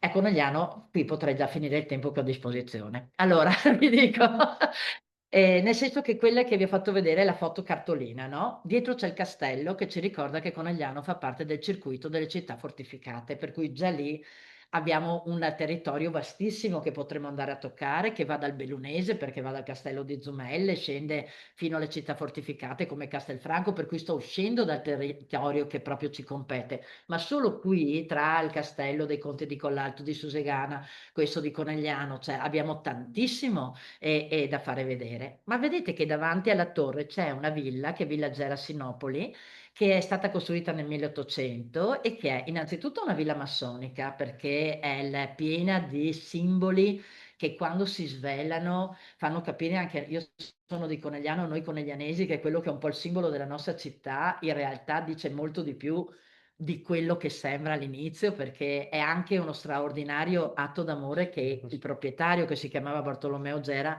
ha fatto al fratello che era morto da poco, e c'è tutto un percorso fatto con un linguaggio pseudo-egizio che dice una cosa che chiunque di voi abbia vissuto un lutto importante in realtà sa che per noi, quando anche ci manca una persona a cui abbiamo voluto tanto bene, quella persona in realtà non se ne va mai, è sempre vicino a noi.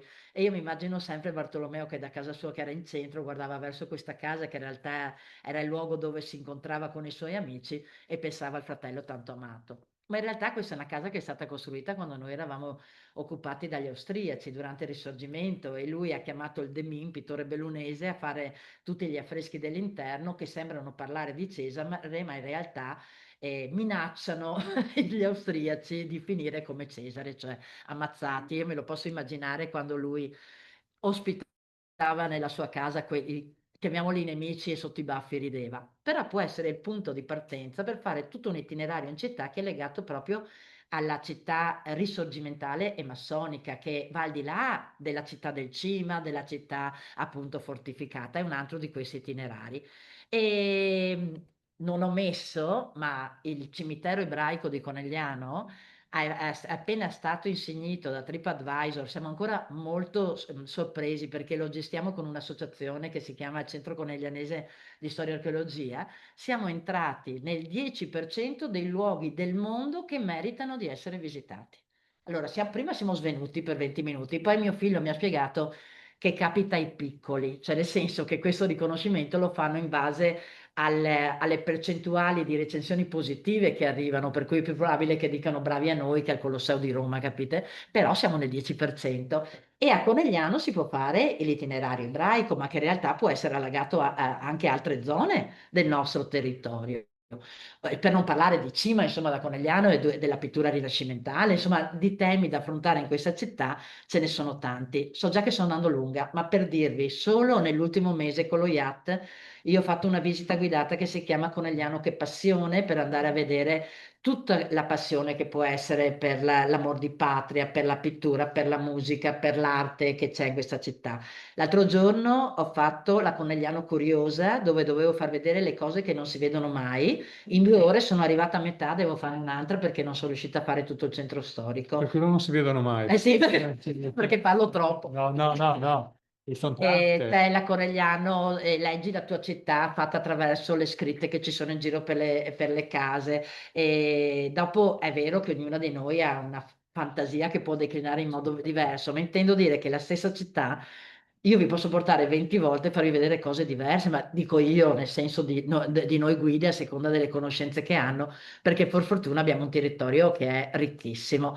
Questa siamo già finiti a Follina, è la famosa abbazia che non ha bisogno di essere presentata, che è diciamo il fulcro di questo itinerario spirituale che si può sviluppare nel nostro territorio, ma che è anche un punto da cui si può cominciare a parlare di quell'imprenditoria. E sapete che qui è nata la prima cassa di mutuo soccorso della Marca Trevigiana nel 1848, se non mi ricordo male, però insomma metà dell'Ottocento.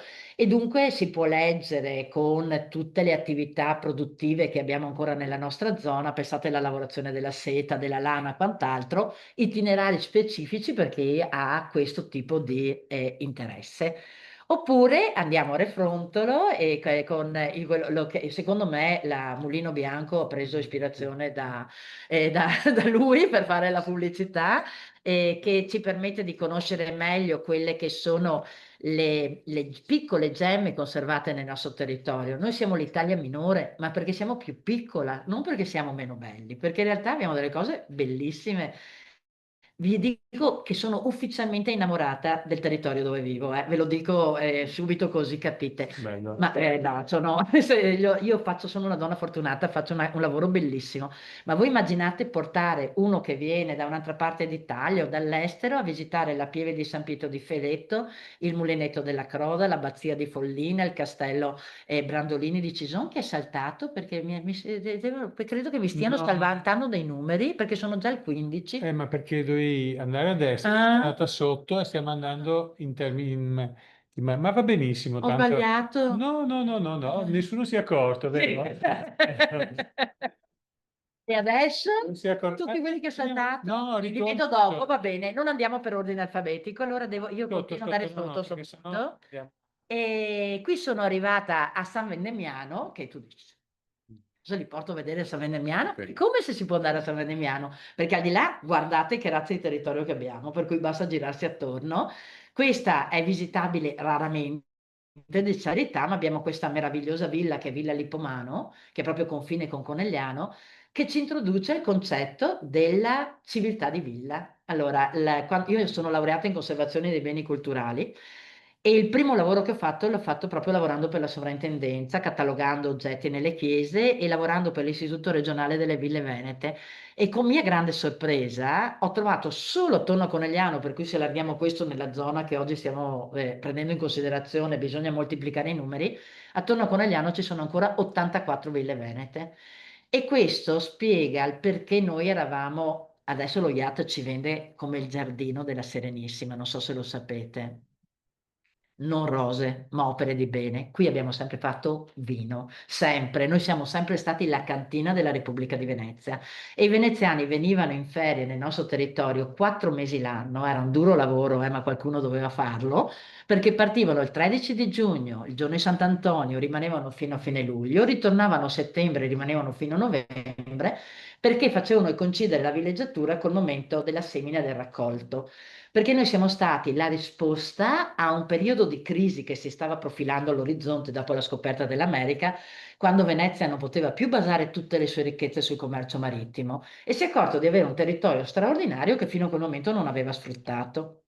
E vivendo da noi un terzo dell'anno, a differenza di altre zone come per esempio il Bellunese, che sono state più sfruttate perché dal Bellunese prendevano il legname, prendevano i metalli, invece questa era a casa dei veneziani e se noi siamo così belli è perché loro ci hanno garantito 400 anni di pace e noi invece di sperperare il denaro per combattere, mi sembra di fare un comizio politico a questo punto, e li abbiamo usati per dedicarci ai commerci, per dedicarci all'agricoltura e per realizzare cose belle. E tutte le ville venete che sono nel nostro territorio parlano di una civiltà di cui noi dobbiamo essere orgogliosi, perché la gente va a vedere i castelli della Loira, bellissimi, e non si rende conto che tra castelli e ville venete noi potremmo vivere in questa zona solo di turismo, perché abbiamo un patrimonio che è straordinario, veramente straordinario.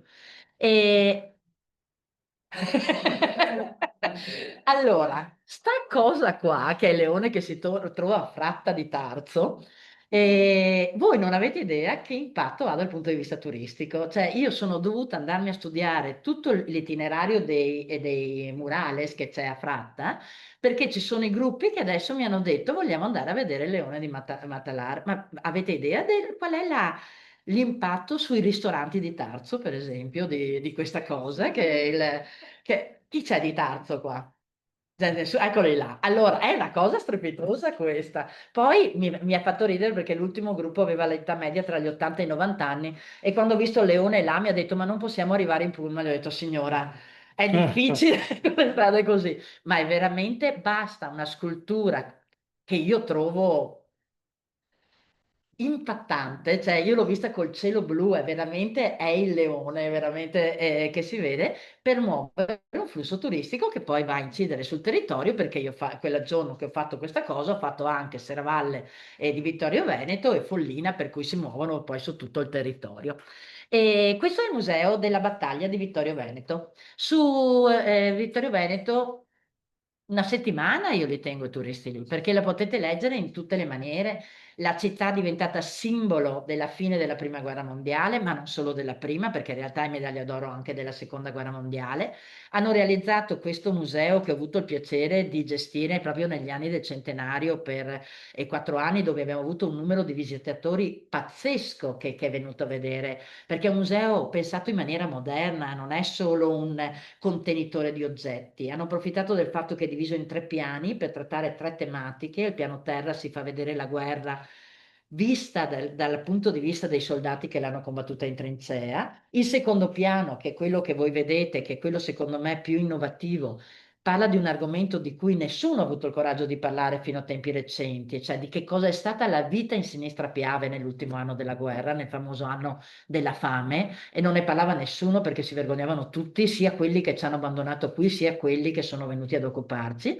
E il terzo piano, che è rimasto un po' il museo del museo, che era stato realizzato appunto da questo mitico Luigi Marson, che doveva essere il simbolo degli orrori che non bisognava ripetere, che poi durante il fascismo invece è stato intitolato il museo appunto della battaglia in maniera encomiastica, diciamo così, ma è un punto di partenza di un itinerario che poi coinvolge tutta Ceneda e Serravalle, perché tutta la città è stata occupata, si è messa al servizio dell'esercito che ha invaso, per cui si può vedere questa città dal punto di vista della guerra.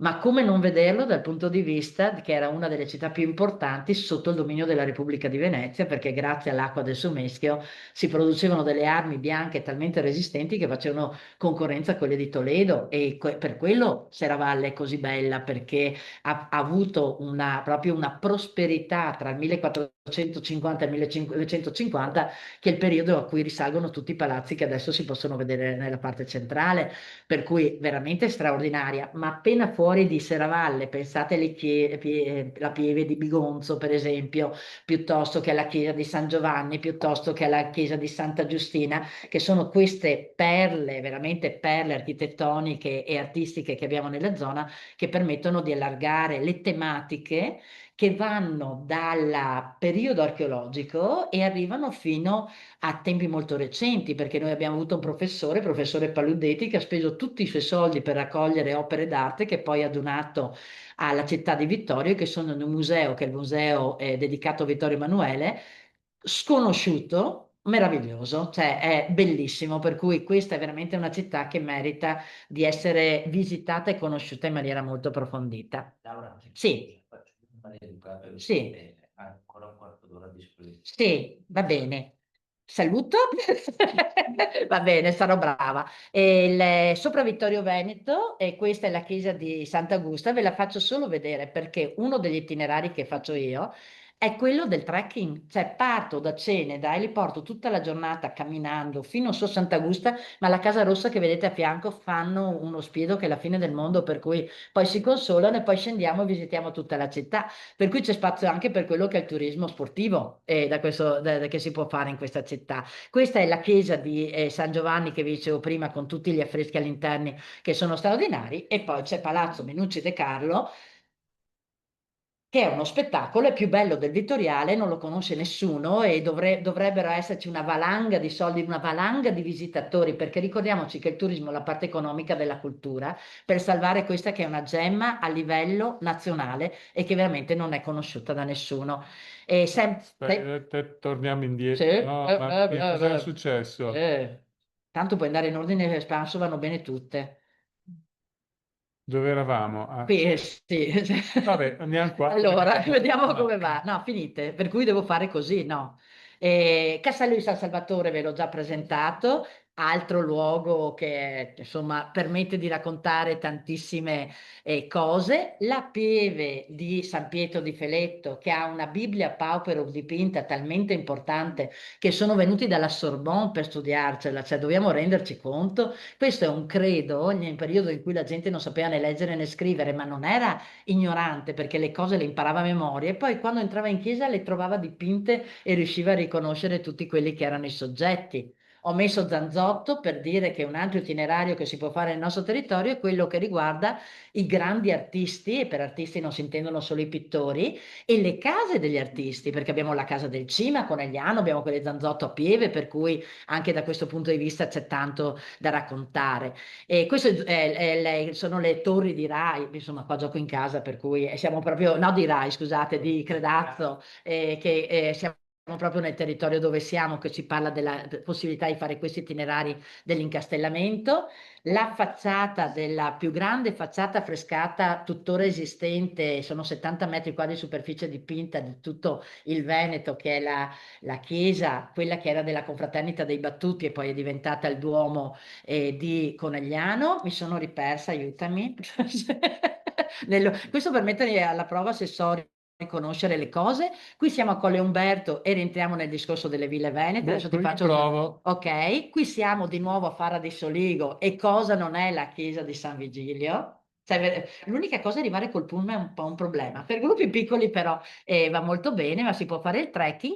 E io ho messo anche Moriago della Battaglia e tutta la zona che segue appunto il Piave, per ricordare gli itinerari della Grande Guerra, per cui vedete che c'è il campanile a fianco, il campanile che è stato battuto dai bombardamenti. Questo è sempre San Pietro di Feletto, la cappella di San Sebastiano, che è veramente una gemma di questo edificio sacro.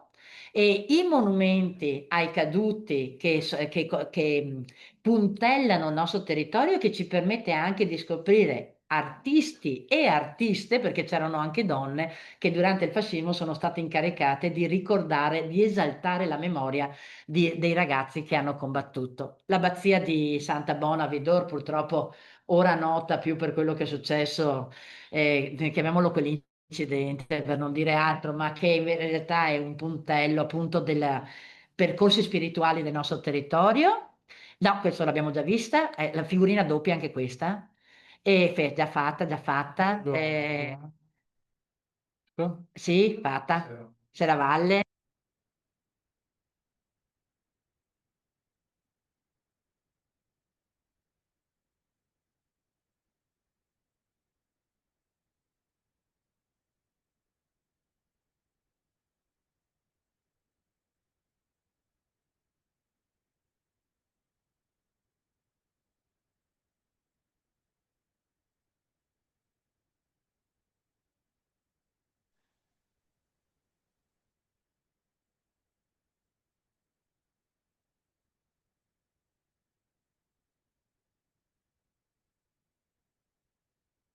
Manca l'audio, scusate.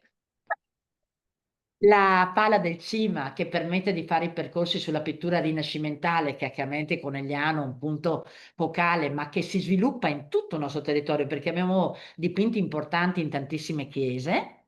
E queste ho messo anche a Fregona le grotte del Caglieron perché per ricordare che appunto tra le varie, viva Fregona, che non solo ha la Villa Salvador che è bellissima, non solo è la patria dove è vissuto Francesco da Milano che poi ha riempito le nostre chiese di opere d'arte, ma ha questa cava che sembra una grotta che è veramente degna di nota.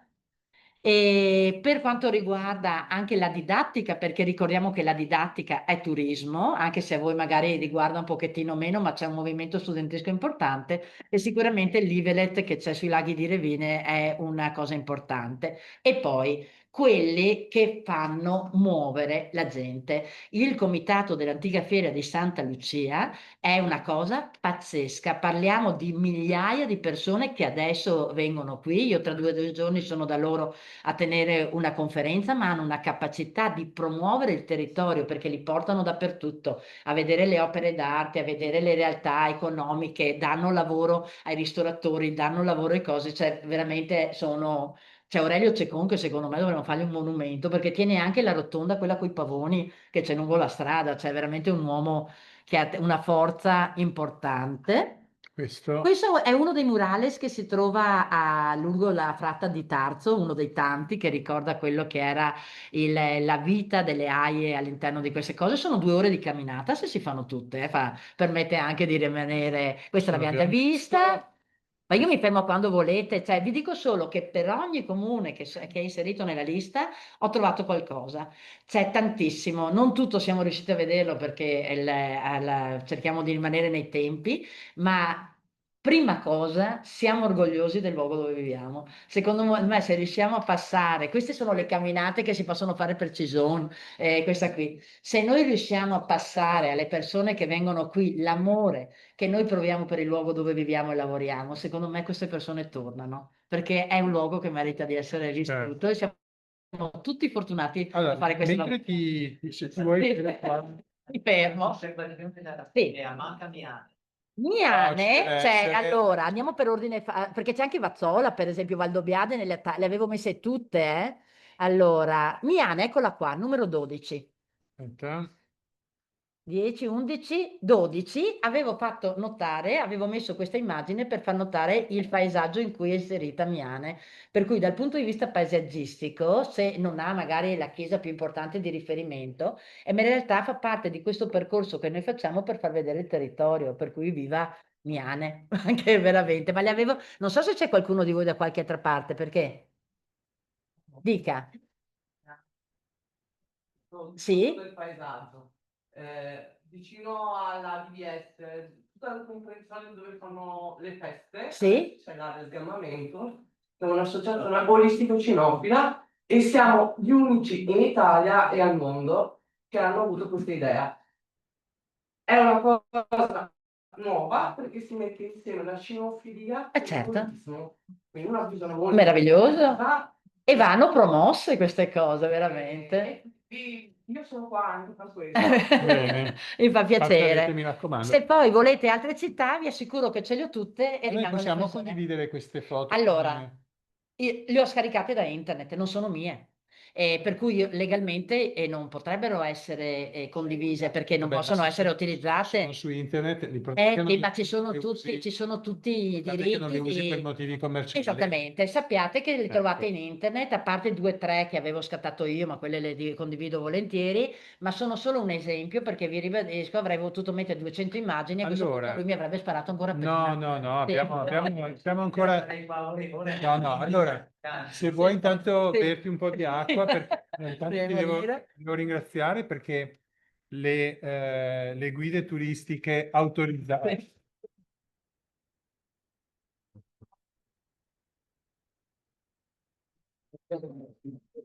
Sulla via? Allora, Sulla via degli artisti c'è quella di Zanzotto, che dicevo, che è una. Quello intendi dire di quello che. No. No, no, dimmi quello che intendi e ti faccio. Va fatto come circuito di comuni del territorio. Ah no, aspetta, dimmelo che magari lo so, ma non come me lo stai dicendo allora, tu. dopo magari, Ok, va bene, magari sì. lo diciamo che così rimaniamo. Allora, intanto grazie perché comunque le guide turistiche autorizzate, soprattutto quelle di Treviso, sono un patrimonio. Ne abbiamo conosciuto già altre due Valentina, colleghe, esatto. facciamo per cui- parte entrambe del Sì, direttivo sì, di sì. guide di marca, che è l'associazione guide, per cui se avete bisogno siamo le guide di marca in tutti i sensi Bene. del territorio. Assolutamente, quindi questo qui è sempre bello, ma è anche allo stesso tempo interessante. Allora, sfrutto gli ultimi minuti proprio per Sì. cercare di capire da parte vostra che cosa sta succedendo, cioè che cos'è dalle persone che voi state accompagnando, diciamo, dalle tendenze, non so se ci sono delle tendenze che tu ritieni che siano in atto in questo territorio, se ci sono delle cose che vengono richieste più di altre, se ci sono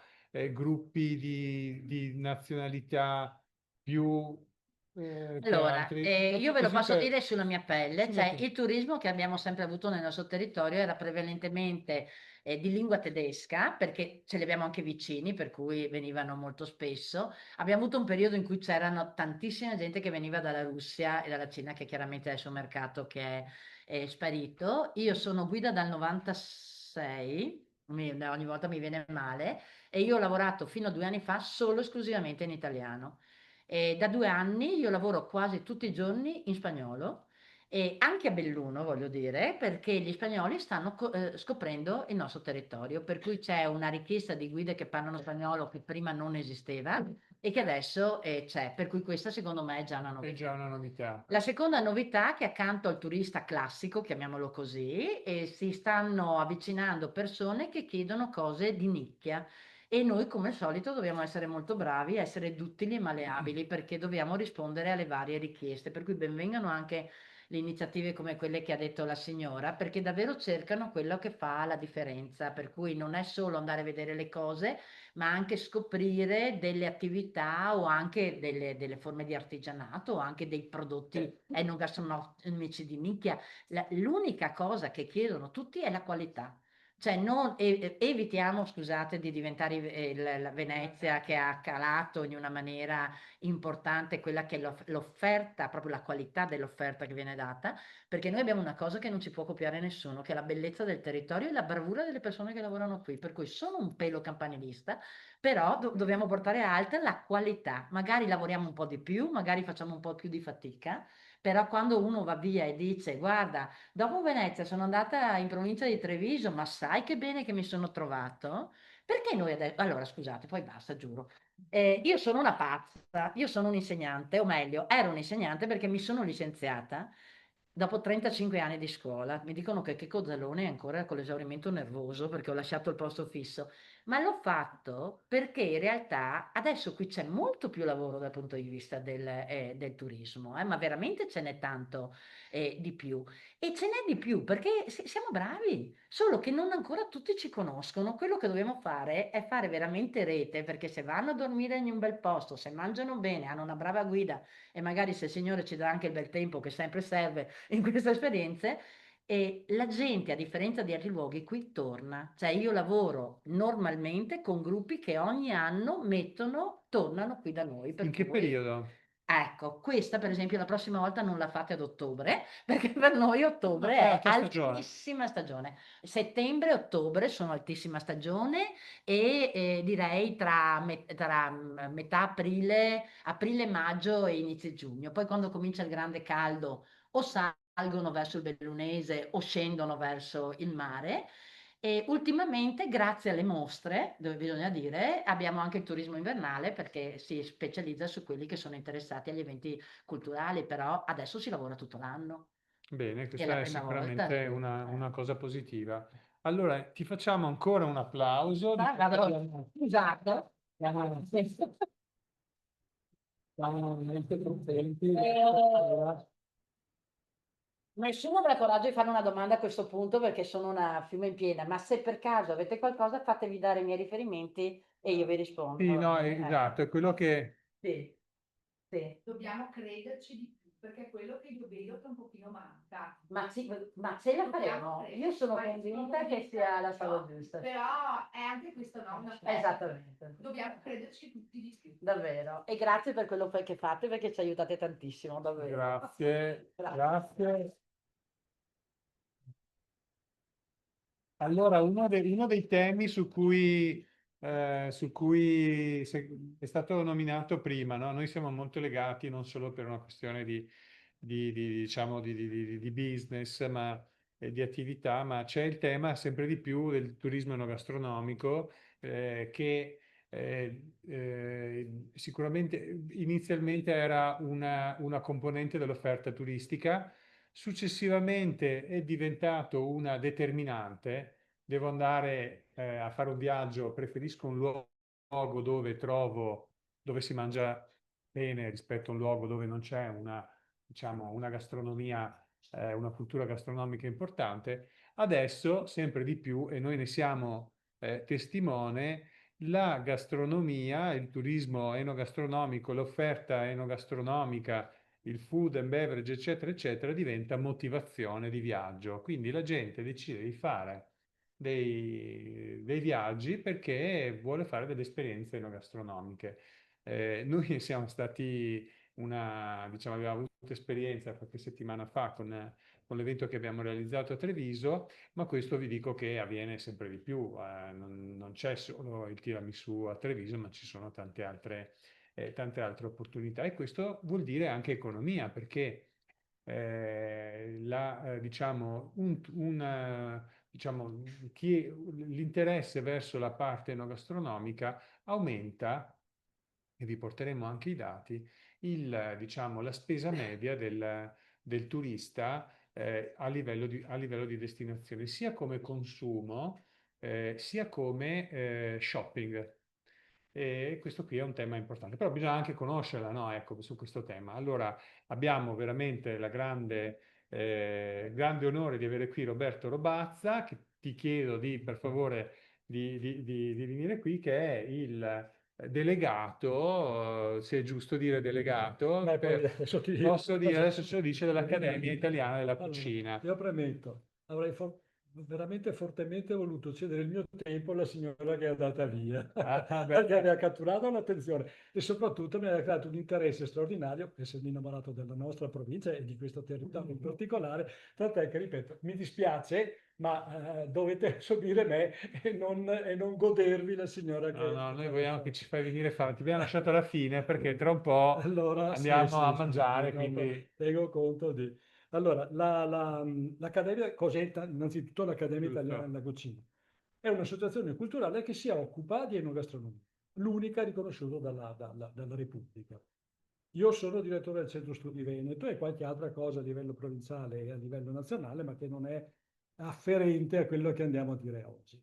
Il mio discorso sarà un po' più, non dico più, un po' più generale rispetto allo specifico straordinario che ha introdotto la signora di prima, nel senso che cercherò di darvi delle categorie sulle quali poi ragionare e calare nei vari territori, che peraltro amo, perché uno dei miei periodi, i primi periodi lavorativi, è coinciso con una permanenza a Follina, dove ho conosciuto per esempio uno spiedo che a Treviso non esisteva. E quindi, però in effetti è una zona, un ambito territoriale che si inserisce in un contesto così ampio come la provincia, ma soprattutto come il Veneto, per cui vorrei allargare un attimo questo discorso. Allora, perché culturale l'Accademia? Perché il mangiare è prima di la gastronomia è prima di tutto cultura. E soprattutto nell'ambito del vostro impegno, se riuscite a collocare e a collegare quanto si mangia, quanto si beve con la storia che lo propone, con il territorio su cui insiste, probabilmente si riuscirà a fare una cosa. Oggi il parlare di gastronomia è una moda, cioè subito dopo l'oroscopo e il meteo viene la gastronomia, tutti si leggono le ricette, tutti vanno alla ricerca del cuoco, eccetera, eccetera. Ma le mode passano. Mentre se noi riuscissimo, noi dico come Accademia, ma noi tutti in questo momento e soprattutto come, diciamo, cittadini interessanti a promuovere e a valorizzare il nostro territorio, a creare una sostanza sottostante a questa che è la moda di questo straordinario prodotto, poi, perché in effetti la gastronomia, probabilmente riusciremo a creare i presupposti perché questo fenomeno, perché è veramente un fenomeno, in Italia in generale, nel Veneto anche, questo fenomeno abbia una grande durata e caratterizzi come un fattore determinante l'essere Italia, l'essere italiani, l'essere veneti, l'essere trevigiani. E cosa intendo per cultura? Cultura non è quello che si impara da 3 anni a memoria. Cultura è tutto ciò che ci modifica lo status, ci consente di capire, ci consente di migliorare. Quello che ci cambia è cultura, quello che ci fa andare all'ascio raddoppia è un'altra cosa e non ci interessa, almeno nel nostro campo. Quindi il collegamento del territorio con storia, geografia, climatologia, eccetera, e quello che viene prodotto e quello che si mangia, il perché si mangia, è fondamentale. In un ambito come il vostro, del vostro operare, ovviamente, se volete promuovere il territorio, promuovete la gastronomia, se promuovete la gastronomia, promuovete il territorio, perché il discorso è circolare. Nel momento in cui tu parli di un fagiolo e viene fuori le zalette delle vine, perché qualcosa è un territorio, nello specifico, sì, è nel patrimonio di conoscenze, va bene, capisci e riesci a dare del zaletto di Revine quante tipologie e perché per alcune preparazioni questo fagiolo è assolutamente migliore del borlotto dell'Amont piuttosto che di quella della fagiolina del Trasimeno, allora avete promosso il territorio anche e avete promosso anche il consumo, avete promosso la ristorazione, avete promosso il commercio, avete promosso l'agricoltura, perché tutto quanto faccia, ripeto, cultura e caratterizza il territorio è interconnesso e quindi è un approccio per valorizzare tutto il resto. E da questo punto di vista, ecco, credo che un approccio culturale nel nostro territorio sia assolutamente straordinario. Tenete conto che l'Italia ha il 60% del patrimonio artistico del mondo. La sola Italia, tutto il resto del mondo ha il restante 40%. Bene, nell'enogastronomia è la stessa cosa. Noi abbiamo il 60% del patrimonio enogastronomico del mondo, tutti gli altri insieme fanno il 40%. Pensate solo che noi abbiamo oltre 350 vini autoctoni censiti in Italia. La Francia ne ha una cinquantina. Formaggi, poco più, poco meno. Il pane, non avete idea di cosa abbiamo di pane, ma anche, qui avete un panificio straordinario che è a Lago, per esempio. Quindi sembrerebbe da noi, con la cultura del pane, un po' casereccia, nel senso che il pane è stata una conquista relativamente recente, si partiva da una volta, era il contrario, per esempio, l'evoluzione e poi parleremo anche di tradizione e di innovazione, che è una cosa che sconquassa molto tutti quelli che si occupano di gastronomia, secondo me in maniera molto alta. L'evoluzione del pane ha fatto sì che oggi il pane più costoso è il pane più scuro, pane di segala, pane di cereali misti, e il pane chiaro, il pane bianco, è meno costoso di questo, è quasi meno ricercato, quasi meno alla moda. Bene, una volta invece era l'esatto contrario. Il pane più scuro era il pane del poraccio perché veniva tutto quello che era tostabile veniva macinato e serviva per fare il pane. E via via che la gente aveva maggiore disponibilità, ecco qua il pane si schiariva e la farina era puro grano macinato. Quindi questo solo per dire come la storia, come l'evoluzione di questo argomento sia infinita. Apro subito una parentesi che ci seguiranno ragionando. La tradizione. Noi difendiamo, ecco, l'Accademia Italiana di Cucina, per esempio, anche in fatto di ricette, tende e cerca di salvaguardare le ricette del territorio. Quando troviamo una ricetta di particolare interesse che abbia particolare radicamento in un territorio, ne ricostituiamo la storia, ne ricostituiamo la ricetta originale, la depositiamo dal notaio e cerchiamo di promuovere il tiramisù. Per esempio, è una delle prime ricette che abbiamo depositato presso il notaio. Ma abbiamo una soppa quadra, e ce ne sono già due, e qui c'è tutta una differenza storico-culturale economica. Quella dei ricchi, delle nostre campagne, di questi territori, prevede il colombo arrosto, il piccione arrosto.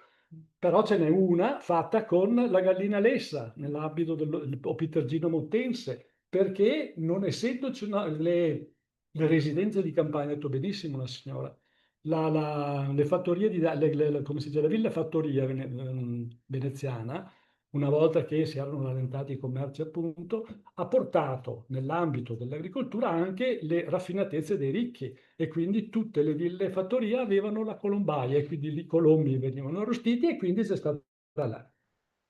Nell'Opitergino Mottense, zona più proletaria, più agricola, cioè esisteva dei grandi pollai immediatamente, quindi la gallina lessa. Con la gallina lessa si fa più o meno la stessa cosa e quindi ecco come, insisto, promuovendo un piatto, si promuove la storia di un territorio e si promuove tutto quello che è connesso con questo piatto. Quindi dicevo, la logica è nel continuare, ecco, la tradizione mi ripromettevo di dirvi questo, che è il collegamento un po' di tutti coloro i quali, a mio avviso, vogliono ragionare in termini di gastronomia. Credo che tutti abbiate sentito parlare di innovazione, di tradizione, in tutte le salse intendo fisiche, proprio salse di condimento nella cucina. Bene, guardate, secondo me, l'unica definizione ragionevole, logica, che dà le spiegazioni e che consente un ragionamento, direi, intelligente, l'ha data Mahler, grande musicista, il quale dice che la tradizione, difendere la tradizione, non significa adorare le ceneri, significa mantenere il fuoco acceso. Ecco, bene, in questa definizione è insita l'innovazione, perché per mantenere il fuoco acceso bisogna alimentarlo costantemente con del combustibile diverso. Non è mai combustibile dell'origine di quella tradizione, ok? Faccio l'esempio più banale. La salsa di pomodoro, che 60 anni fa mi faceva mia mamma, è decisamente diversa dalla salsa di pomodoro che mangia adesso. Anche se uso pomodori, anche della stessa tipologia, anche se uso olio, anche se uso burro, comunque è diversa, perché cambia tutta una serie di caratteristiche, anche la più grande, per esempio, zona di produzione di pomodori non è il Meridione, è l'Emilia-Romagna, ok? Bene, la cultura in Emilia-Romagna è cambiata rispetto a... Quindi lo stesso San Marzano non è lo stesso che c'era 60 anni fa, però viene mantenuta la tradizione indiscutibile della salsa di pomodoro, perché due spaghetti al pomodoro li mangia tutto il mondo, in tutte le salse, in tutte le occasioni. Ecco, quindi se noi cominciamo ad inquadrare la cucina, evitiamo cosa? Evitiamo quello che è il rischio delle mode. Oggi c'è la moda degli stellati, bene, sta già scoppiando per fortuna, insomma. Speriamo faccia anche rumore, che si senta. I quali, per esempio, avevano come credo, importato dalla cucina francese, quello di far sentire quanto bravo era il cuoco. Perché? Perché la cucina francese non ha prodotti e conseguentemente per rendere potabile qualcosa, edibile, qualcosa bisognava condirlo e il cuoco doveva essere straordinariamente bravo. La cucina italiana è una cucina invece non è di prodotto, cioè è di prodotto, perché i prodotti ce l'ha.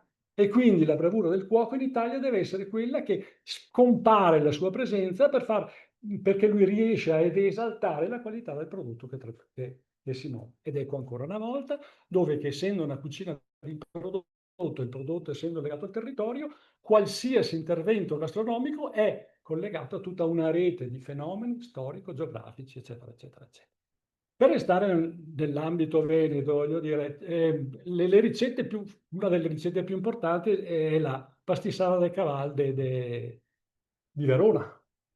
Pastissada de caval di Verona è perché nel Medioevo era territorio di scontro fra le orde di barbari, non esisteva la logistica perché se l'ha inventata Napoleone qualche secolo dopo, e quando i cavalli morivano sul territorio non potevano essere abbandonati perché c'era troppa fame per abbandonarli. E quindi si inventarono, perché non erano poi, erano cavalli da combattimento, anche tosti come cardi, eccetera, allora si inventarono un modo di renderla edibile, di renderne una ricetta straordinaria, e da lì poi si è mantenuta quella tradizione che dicevo prima fino ad oggi.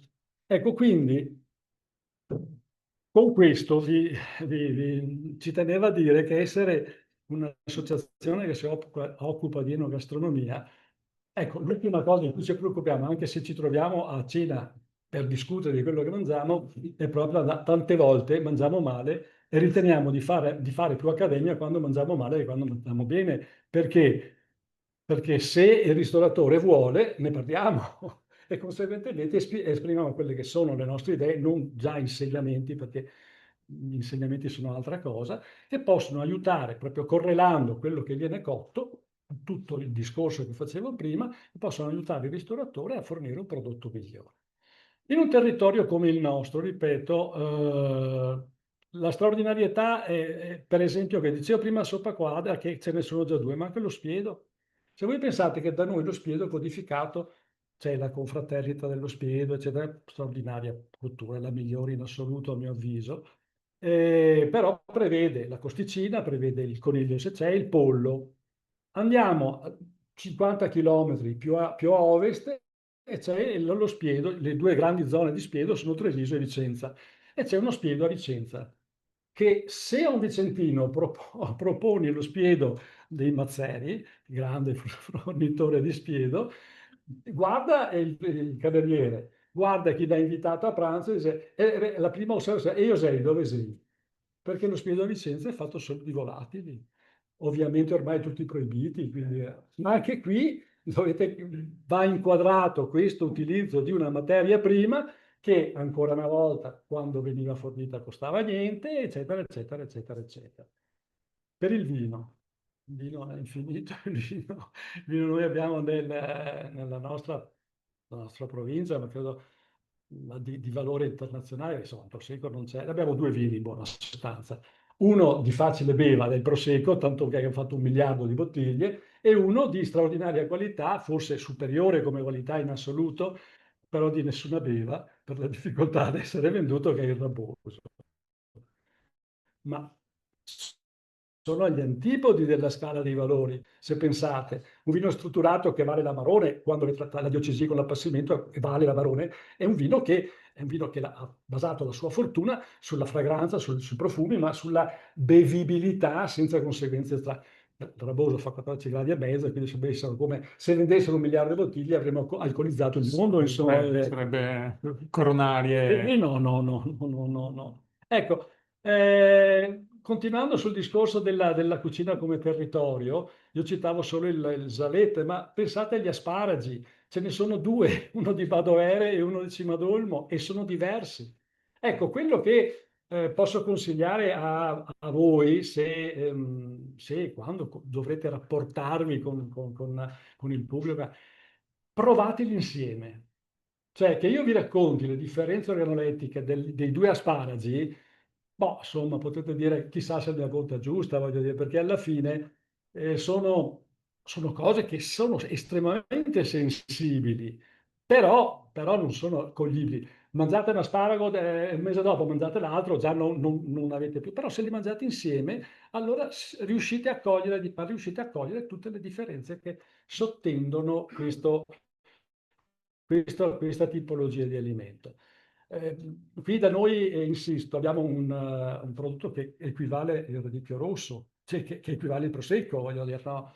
Però sapete, per esempio, a proposito di storia e di geografia, il radicchio di Treviso, parliamo il tardivo, non è un prodotto di agricoltura, è un prodotto di artigianato, perché quello che noi mangiamo non ha mai visto il campo. La piantona viene tagliata, viene messa una volta sotto letame, adesso viene messa in acqua corrente perché deve rigerminare. Quando ha rigerminato il cuore, tutto il resto viene buttato e noi mangiamo il cuore. Quindi non è un prodotto di agricoltura, per la verità. Ecco, pensate anche attorno ad un prodotto banale come un piatto di insalata fatto con il radicchio rosso, che tipo di storia, che tipo di esperienza, che tipo di lavoro. E poi è evidente che si sostanzia in qualcosa di straordinario, perché uno non lavora tanto per niente, insomma, evidentemente ha continuato a produrre questa cosa perché il risultato era assolutamente di qualità, tant'è che si imposta anch'esso come prosecco in tutto il mondo. Ecco, io credo che su questo potremmo andare avanti nella vita, voglio dire, anche parlo solo della provincia di Treviso. Però con questo credo che se spero, con queste poche esemplificazioni, di avervi trasmesso quello che secondo me sono due cose fondamentali. Primo, non seguiamo le mode, per cortesia. Quando dico che gli stellati finalmente stanno conoscendo una grande crisi, la moda della cucina francese, che è la cucina degli stellati, cucina francese, che è importata da Guardiano Marchese, il più grande cuoco italiano che abbiamo avuto, però un cuoco, le stelle le ha prese in Francia e ha trasportato questo. Va bene in Francia la cucina degli stellati, qui da noi non va bene, perché prevaricare con l'abilità, e sono bravissimi i cuochi, mai avuto una professionalità così alta dei cuochi come in questi anni. Però quando uno prevarica in un paese produttore di sapori diversi e tutti sostanziosamente e sostanzialmente differenti, prevarica questi per rendere visibile la sua bravura, secondo me non è un cuoco che possa muoversi nell'ambito. Per fortuna qui da noi, qui da noi proprio in questo territorio, la cucina stellata non è che abbia grandissima diffusione. E anche i cuochi i ristoranti migliori, parlo del Gigetto, insomma, parlo dell'Ino, cioè, mantengono ben fissa la tradizione, secondo il criterio di prima però. Tradizione ovviamente che mantiene vivo il fuoco e non si incaponisce a voler continuare a fare il lardo dappertutto, perché ormai il lardo non sarebbe più ammissibile e nemmeno probabilmente gradito dal commensale. Ecco. Quindi spero di essere riuscito a passarvi alcuni di questi messaggi, quindi cosa è la tradizione e perché va mantenuta, e guai a Dio che non la mantenessimo, soprattutto noi, e quanto importante è ogni piatto collocato nel suo territorio, nella sua storia, nella sua dinamica geografica, perché l'isolazione piuttosto che la natura del terreno, eccetera, eccetera, condizionano lo stesso radicchio rosso, se lo coltivi nella zona tipica attorno a qui, attorno al Sili, in buona sostanza, ha delle valenze organolettiche, se tu lo porti da un'altra parte, certo che puoi ottenere un qualcosa di simile, ma ha un'altra cosa, ha un altro sapore, un altro valore, insomma, assolutamente. E quindi, esaltando proprio queste peculiarità che i territori danno, e queste peculiarità, ripeto, sono terreno, sono storia, sono geografia, eccetera, credo che si potrebbe creare quella integrazione fra gastronomia e turismo che non fanno della gastronomia solo una moda, perché adesso è di moda e cerchiamo di evitare che questa moda passi. Grazie. Grazie, grazie a te. Grazie.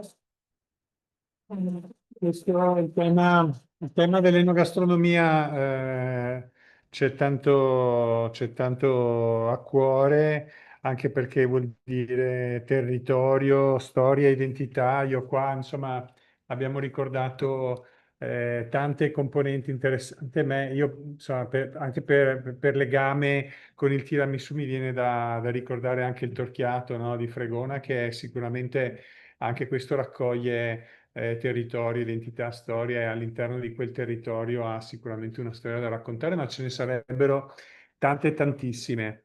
Allora, io direi che siamo arrivati alle conclusioni di questo secondo incontro, che è stato assolutamente pieno di motivazioni, molto intenso, con 3 interventi di altissima qualità. L'ultimo poi mi ha fatto venire pure fame, non vedo l'ora di tornare a casa e salterò l'aperitivo, perché non può essere una moda tutto, no, ovviamente.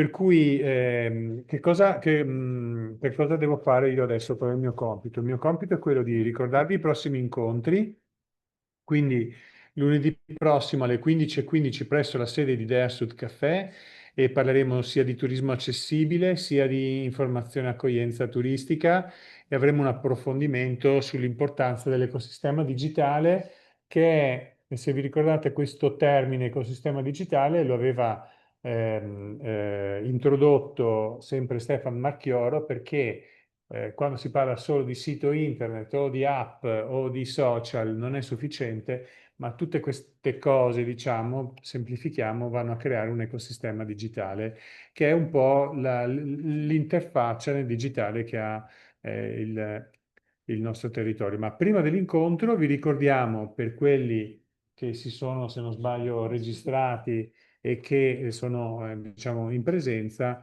la visita guidata allo stabilimento di Dersut, che inizierà alle 14:30. Come vedete noi siamo puntuali, 14:15, guarda, me lo segno qua, bisogna essere lì puntuali, altrimenti non si entra. Quindi estremamente puntuali, arrivate prima, meglio prima che dopo. Il quarto incontro, mercoledì 29, 15:15, nel fantastico Museo della Battaglia a Vittorio Veneto, esattamente citato. Parleremo di intelligenza artificiale, che è così applicata al turismo, quindi non è che facciamo le immagini e tutto quanto. Bene, allora che dirvi? Intanto vi ringrazio tutti, ringrazio chi ci ha ospitato, ringrazio Confcommercio Treviso per la... E siccome state già chiacchierando, ciao, ci vediamo adesso.